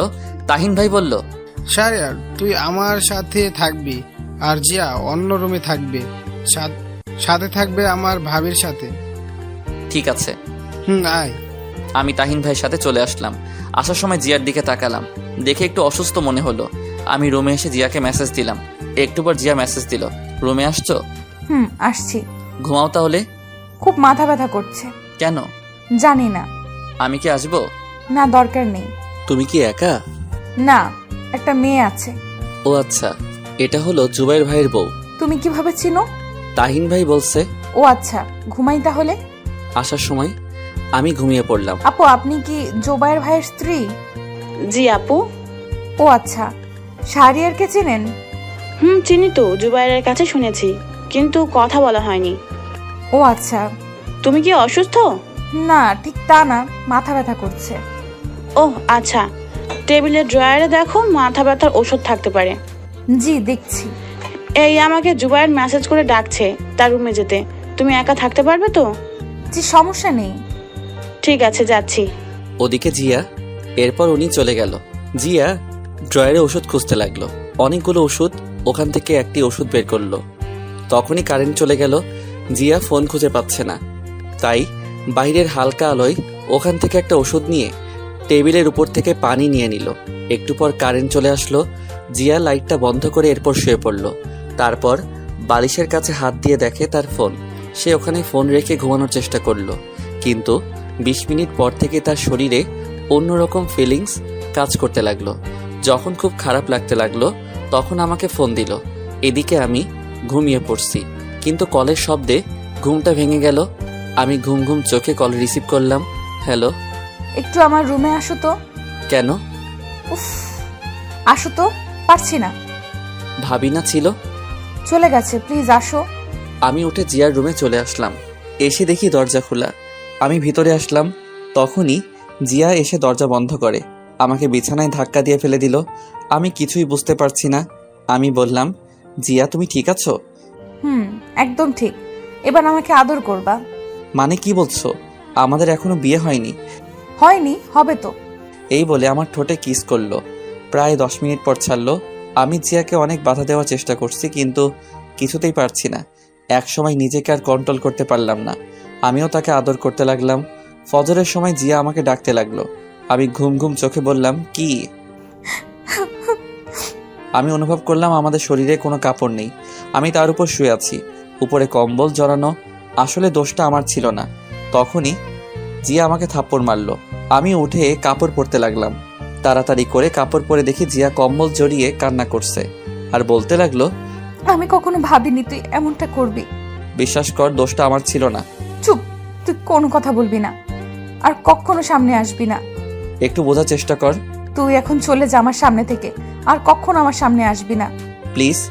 তুই কি যাবি নাকি আমি নিজেকে শেষ করে দিব? চলে যাচ্ছি, কিন্তু এতে আমার কোনো দোষ ছিল না। আমি চলে আসলাম, অন্য রুমে এসে ফ্রেশ হয়ে নিলাম। এরপর বিছানায় শুয়ে পড়লাম। তাহিন ভাই এর দিকে তাকিয়ে দেখি এখনো ঘুমিয়ে আছে। আমিও শুয়ে শুয়ে ভাবছি, ভুলটা কি আমার ছিল? হ্যাঁ, আমার ছিল, কারণ আমি নিজেকে কন্ট্রোল করতে পারিনি। আজ আমার জন্যই জিয়ার এত বড় সর্বনাশ হয়েছে। নিজেকে শেষ করে দিতে ইচ্ছে করছে। আমি রাগে উঠে বারান্দায় আসলাম। এসে দাঁড়িয়ে আছি আর কান্না করছি। ওদিকে জিয়া উঠে ফ্রেশ হয়ে নিল। ওয়াশরুম থেকে বেরিয়ে এসে টেবিলের উপর দেখতে পেল ট্যাবলেটের পাতা পড়ে আছে। জিয়া ট্যাবলেটটা হাতে নিল আর দেখলো এটা মাথা ব্যথার ওষুধ না। সে দেখলো ওইখান থেকে একটা ট্যাবলেট নেই। তার বুঝতে বাকি হলো না যে কেন এমনটা হয়েছে। জিয়া নিজেকে ক্ষমা করতে পারছে না, কারণ সে যে শাহরিয়ারকে সামনে আসতে না বলছে। এদিকে আমি বারান্দায় দাঁড়িয়ে কান্না করছি। তখনই পিছন থেকে তাহিন ভাই বলল, কিরে, এখানে কি করছিস? এই তো দাঁড়িয়ে আছি। মন খারাপ নাকি? না, আসলে মার কথা খুব মনে পড়ছে। চিন্তা করিস, সব ঠিক হয়ে যাবে। আর এখন আয়, খাবার খাবি। ওকে চলো। আর বউ আনতে যাবা কখন? এই তো দুপুরের পরে। ও আচ্ছা, চলো। আমি আর তাহিন ভাই খাবার টেবিলে গেলাম। খাবার টেবিলে দেখি জিয়াও আসছে, আরো অনেকেই আছে। আমাকে আন্টি বলল, শাহরিয়ার খাও। জি আন্টি। আমি খাবার খেতে লাগলাম। বেশি খাবার খেলাম না, কিছু খেয়ে উঠে আসলাম। আসার সময় জিয়া চোখে ইশারায় বলল, কথা আছে। আমি টেবিল থেকে উঠে বাহিরে আসলাম। বাহিরে এসে হাঁটতে লাগলাম। উদ্দেশ্য বাসার দিকে যাব, মাকে দেখব লুকিয়ে। আমি দোকান থেকে একটা মাস্ক কিনতে গেলাম। তখনই দোকানদার আমাকে দেখে বলল, আরে আপনি শিল্পী শাহরিয়ার না? জি। একটা মাস্ক দেন ভাই, আমার সাথে একটা পিক তুলি প্লিজ। জি অবশ্যই। আমাকে মাস্ক দিয়ে ওনার সাথে পিক তুললাম। ওনার পিক দেখে আরো কিছু লোক আসলো। সবাই আমার সাথে পিক তুলতে লাগলো। আমিও সবার সাথে পিক তুললাম। তারপর শেষ করে আবার রাস্তা দিয়ে হাঁটতে লাগলাম। মাস্ক পরে নিলাম। আমি ফোন বের করে দেখি জিয়ার ৭৯টা কল, অনেকগুলো মেসেজ। আমি ফোনটা বন্ধ করে দিলাম। এরপর বাসার সামনে এসে গেটের সামনে দাঁড়িয়ে আছি। জানালার পাশে দেখতে পেলাম মা জানালার পাশে দাঁড়িয়ে আছে। মার চোখে চোখ পড়তেই মা বাহিরে বেরিয়ে আসলো। আমি সেখান থেকে চলে আসলাম। এসে রাস্তায় কিছুক্ষণ হাঁটতে লাগলাম। এইভাবে অনেকক্ষণ পর হাঁটার পর তাহিন ভাইয়ের বাসায় আসলাম। ভিতরে গিয়ে দেখি সবাই রেডি। আমাকে তাহিন ভাই বলল, তোর ফোন বন্ধ কেন? যা তাড়াতাড়ি রেডি হয়ে আয়। ঠিক আছে। আমি রুমে আসলাম। এসে ফ্রেশ হয়ে রেডি হয়ে নিলাম। রেডি হচ্ছি তখনই জিয়া রুমে আসলো। রুমে এসে বলল, এতগুলো কল দিলাম, কল ধরলে না, আর ফোন বন্ধ কেন? চুপ করে আছি। জিয়া এসে আমাকে ধাক্কা দিল আর বলল, কি হলো? আমি রেডি হয়ে নিচে চলে আসলাম। একটু পর দেখি জিয়াও আসছে, শাড়ি পরে আসছে, হালকা সাজগোজ। আমি গিয়ে তাহিন ভাইয়ের সাথে গাড়িতে উঠলাম। জিয়ার দিকে তাকিয়ে দেখলাম যে সে অন্য গাড়িতে উঠলো। হঠাৎ দেখি মায়ের মতো একজন মহিলা। আমি ভালো করে দেখি, হ্যাঁ, এটা তো আমার মা। আমি তাহিন ভাইকে জিজ্ঞেস করলাম, ভাই, মা এখানে? হ্যাঁ, বাবা দাওয়াত দিয়েছে আর আন্টি তোর কথা জানে। মানে কিভাবে? আন্টির সাথে আমার প্রথম থেকে কথা হতো, সবকিছু আন্টিকে বলতাম। ও আচ্ছা। এর কিছুক্ষণ পর গাড়ি ছেড়ে দিল। রাস্তায় তাহিন ভাইয়ের সাথে ফাইজলামো করলাম। প্রায় 30 মিনিট পর বিয়েবাড়ির সামনে আসলাম। এসে আমরা যথাক্রমে সব কাজ শেষ করে ভিতরে গেলাম। ভিতরে গিয়ে আমি একপাশে দাঁড়িয়ে আছি একা একা। তখনই দেখি মা আমার কাছে আসলো। এসে বলল, কি রে, কথা বলবি না? মাকে জড়িয়ে ধরলাম আর কান্না করে দিলাম আর বলতে লাগলাম, মা, তোমাকে খুব মিস করছি। চল আমাদের সাথে বাসায় যাবি, বাকি সব বাসায় গিয়ে হবে। না মা, বাবা শেষবার কি বলেছিল মনে আছে? তোর বাবা প্রতি রাতে কান্না করে তোর জন্য। আমি তোর জন্য এই বিয়েতে আসলাম। আচ্ছা মা। মার সাথে আরো কিছুক্ষণ কথা বললাম। কথা বলা শেষ করে মা অন্যদিকে চলে গেল। আমি সেখানে চুপচাপ দাঁড়িয়ে আছি। দাঁড়িয়ে ভাবতে লাগলাম, জিয়া যদি প্রেগনেন্ট হয়ে যায় তাহলে তার মৃত্যু ছাড়া উপায় নেই। না, আমি আজই জিয়াকে বিয়ে করব, তারপর দূরে চলে যাব। ভাবতে লাগলাম আরো অনেক কিছু। তখনই জিয়া আমার কাছে আসলো আর এসে বলতে লাগলো, কি হলো? ঠিক মতো কথা বলো না কেন? আমি মাথা নিচু করে দাঁড়িয়ে আছি। কি হলো? তোমার দিকে তাকিয়ে কথা বলার সাহস আমার নেই। আমি তোমার সাথে খুব অন্যায় করেছি। এই বলে আমি অন্যদিকে চলে আসলাম। জিয়া পিছন থেকে ডাকতে লাগলো। আমি শুনিনি। বিয়েটা যথারীতি হয়ে গেল। আমি জিয়ার পাশে গিয়ে বললাম, আমার সাথে আসো। এই বলে সেখান থেকে তাকে নিয়ে চলে আসলাম। আমি একটা কাজী অফিসে আসলাম। এসে ভিতরে গেলাম। ভিতরে গিয়ে দেখি কাজী সাহেব বসে আছে। আমি গিয়ে বললাম, বিয়ে পড়ান। সাক্ষী লাগবে? আসলে সাক্ষী তো আনিনি, আপনি কোনো একটা ব্যবস্থা করুন। ঠিক আছে। এই বলে কাজী সাহেব কয়েকজনকে ফোন দিল। একটু পর কিছু লোক আসলো। যথারীতি বিয়ে করে নিলাম। বিয়ে করে বেরিয়ে আসলাম। তখনই জিয়া বলল, কত স্বপ্ন ছিল মা বাবাকে সাথে নিয়ে বিয়ে করব, কিন্তু হলো না। কোথায় যাবা এখন? তোমার বাসায়। আমি তাহিন ভাইয়ের বাসায় আসলাম। এসে গাড়িটা নিয়ে আমার বাসার দিকে চলে আসলাম। আমি ফোনটা অন করলাম। তখনই তাহিন ভাই কল দিল। আমি কল রিসিভ করলাম। ভাই। কি রে, কই তুই? ভাই, আমি বাসায় যাচ্ছি, আর তোমাকে পরে খুলে বলবো। ঠিক আছে। আমি কল কেটে দিলাম। কিছুক্ষণ পর বাসার সামনে আসলাম। তখনই দারোয়ান চাচা গেট খুলে দিল। আমি গাড়িটা পার্ক করে ভিতরে গেলাম। এরপর দেখি মা বেরিয়ে আসলো। কি রে, এটা কে? তোমার বৌমা। কি বলিস? বিয়ে করলি কখন? এইমাত্র নতুন বউ আর তরতাজা আছে। শয়তান, সত্যি কি তুই বিয়ে করেছিস? মা, সত্যি। এরপর জিয়া গিয়ে মাকে সালাম করলো। মা জিয়াকে দেখে বলল, বাহ, কি সুন্দর, চাঁদের মতো বউ। মা, চাঁদের ফটোকপি আনছি। চুপ, আয় ভিতরে আয়। এরপর আমরা ভিতরে আসলাম। এসে দেখি বাসাটা ঠিক আগের মতোই আছে। তখন মা বলল, তোরা ফ্রেশ হয়ে আয়, আমি খাবার দিচ্ছি। ঠিক আছে। এরপর আমি আর জিয়া রুমে আসলাম। তখন জিয়া বলল, শোনো না। চুপ করে আছি আর রুমের চারদিকে তাকিয়ে দেখছি। জিয়া হঠাৎ করে আমাকে বিছানায় ধাক্কা দিয়ে ফেলে দিল আর আমার বুকের উপরে উঠে বসলো আর বলতে লাগলো, আসলে কাল রাতে আমি অন্য ট্যাবলেট খেয়েছিলাম, তাই আসলে এই ভুলটা হয়েছে। চুপ করে আছি।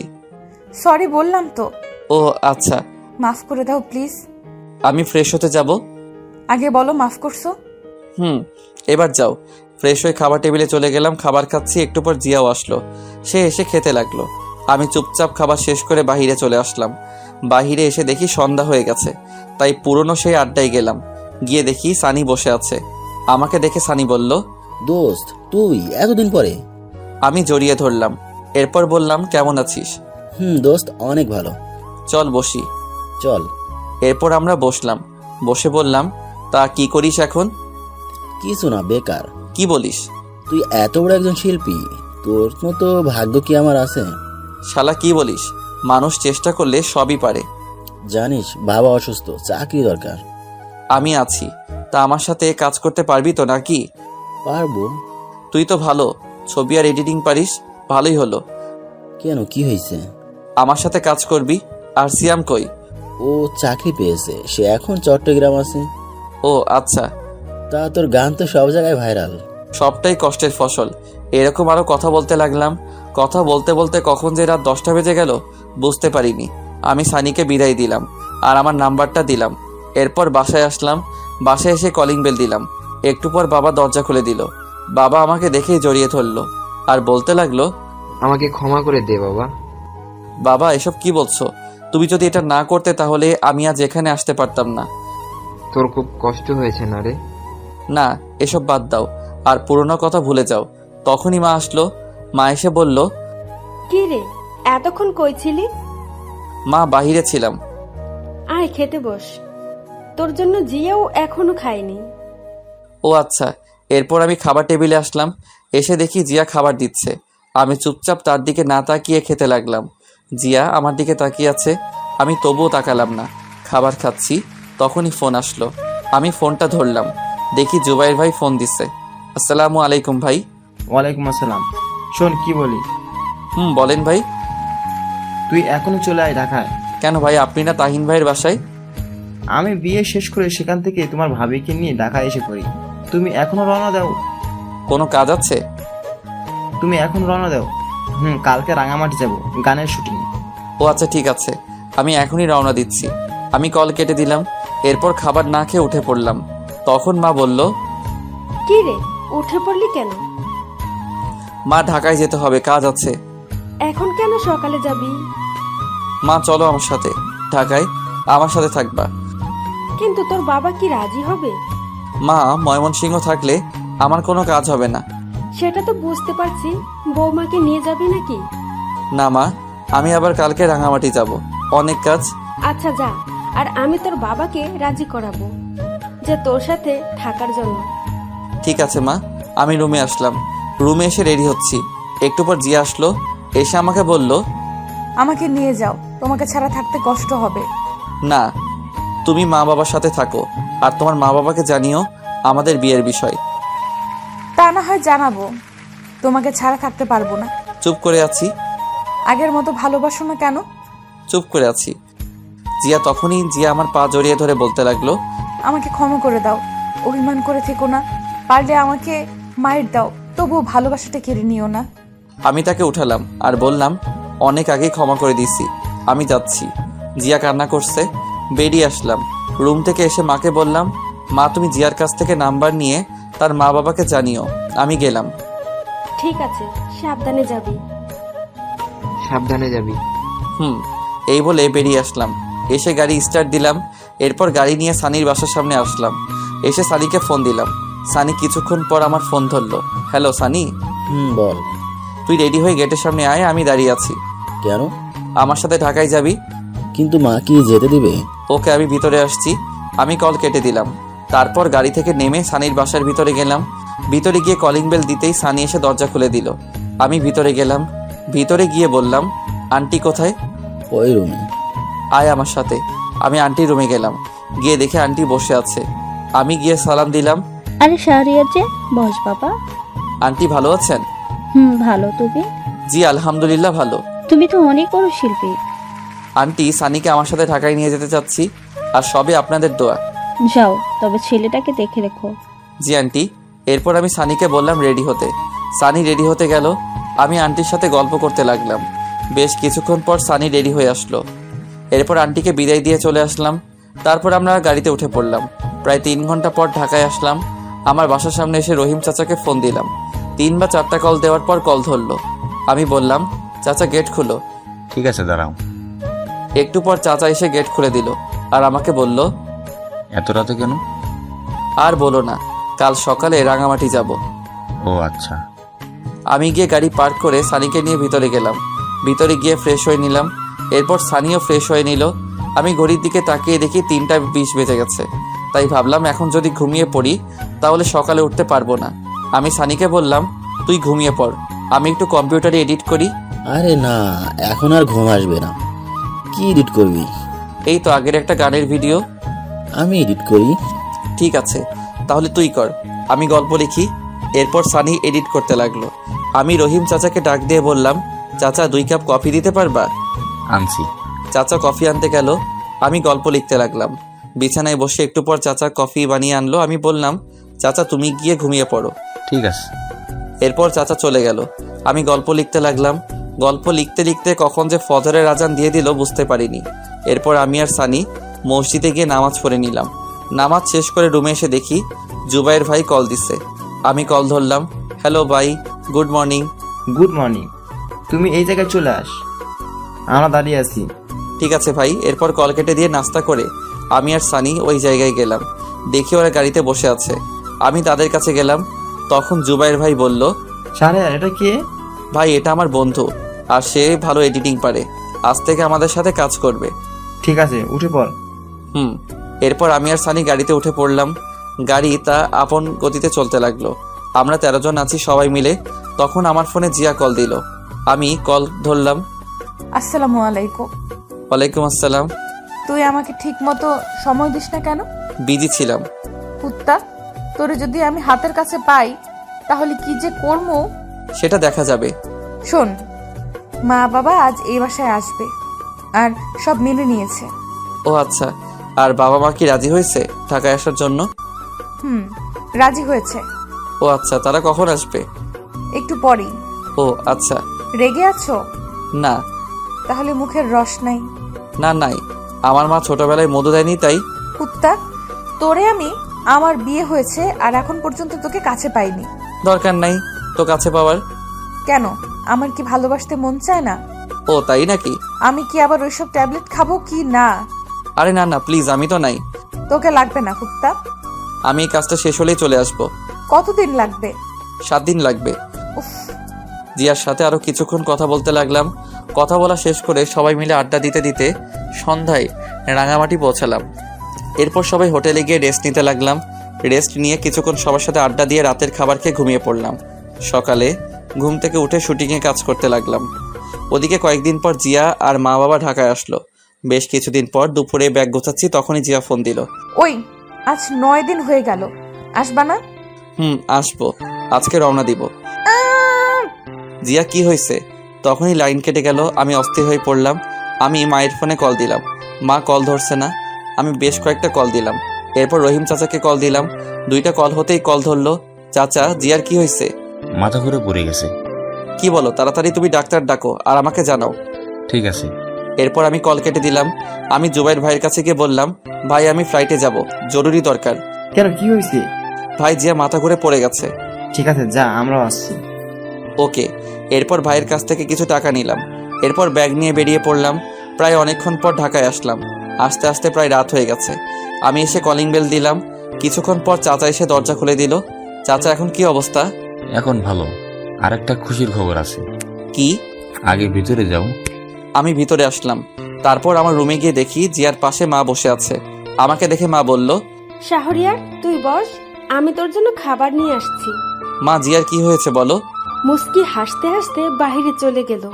মা শোনো শোনো। আমি গিয়ে জিয়ার মাথায় হাত রাখলাম।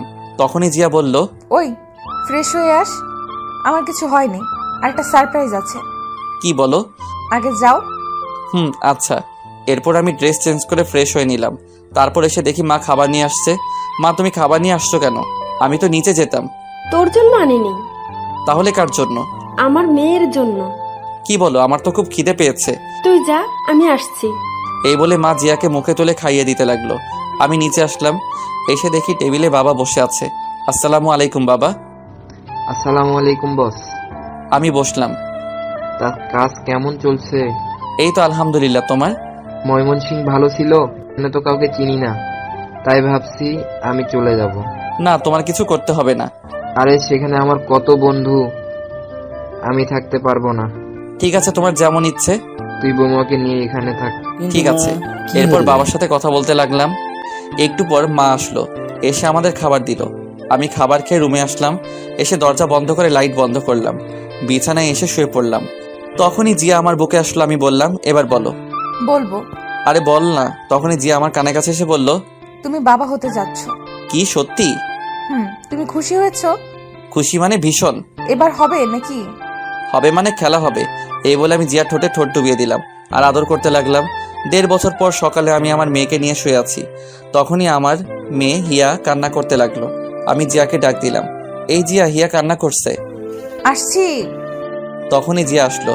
দেখে আমি মেয়েকে কান্না থামানোর চেষ্টা করছি। এদিকে দাও, তুমি পারবে না। আমার মেয়েকে আমি কান্না থামাতে পারবো? তোমার মেয়ে মানে? আমারই তো। ওকে, তাহলে মেয়ের খিদে পেয়েছে, দাও আমি যাচ্ছি। এই না না, আসো, হিয়ার খুব খিদে পেয়েছে। শয়তান একটা, দাও আমার কোলে। এরপর জিয়া হিয়াকে খাওয়াতে লাগলো। আমি উঠে ফ্রেশ হয়ে নিলাম। ফ্রেশ হয়ে এসে দেখি জিয়া হিয়াকে আবার ঘুম পাড়িয়ে দিয়েছে। আমি গিয়ে পিছন থেকে জড়িয়ে ধরলাম আর ঘাড়ে মাথা রেখে বললাম, আদর চাই। হবে না। কেন? হরতাল 3 দিনের। ইস, কেন? বুঝো না কেন? উফ, তাহলে মিষ্টি দাও। এটাও হবে না। কেন? এই বলে আমি জোর করে জিয়ার ঠোঁটে কিস করতে লাগলাম। কিস করতে করতে বিছানায় ফেলে দিলাম। এরপর গলায় পেটে আদর করতে লাগলাম। এই না। তখনই মনে হলো, তাই শক্ত করে জড়িয়ে ধরলাম। কি মহারাজ? আরেকটা পুতুল আনার চেষ্টা করছি। চুপ, আমার লজ্জা লাগে। তাই এভাবে চলতে লাগলো আমাদের জীবন। এই ভালোবাসা শেষ হবার নয়। ভালো থাকুক এই দুষ্টু মিষ্টি ভালোবাসা।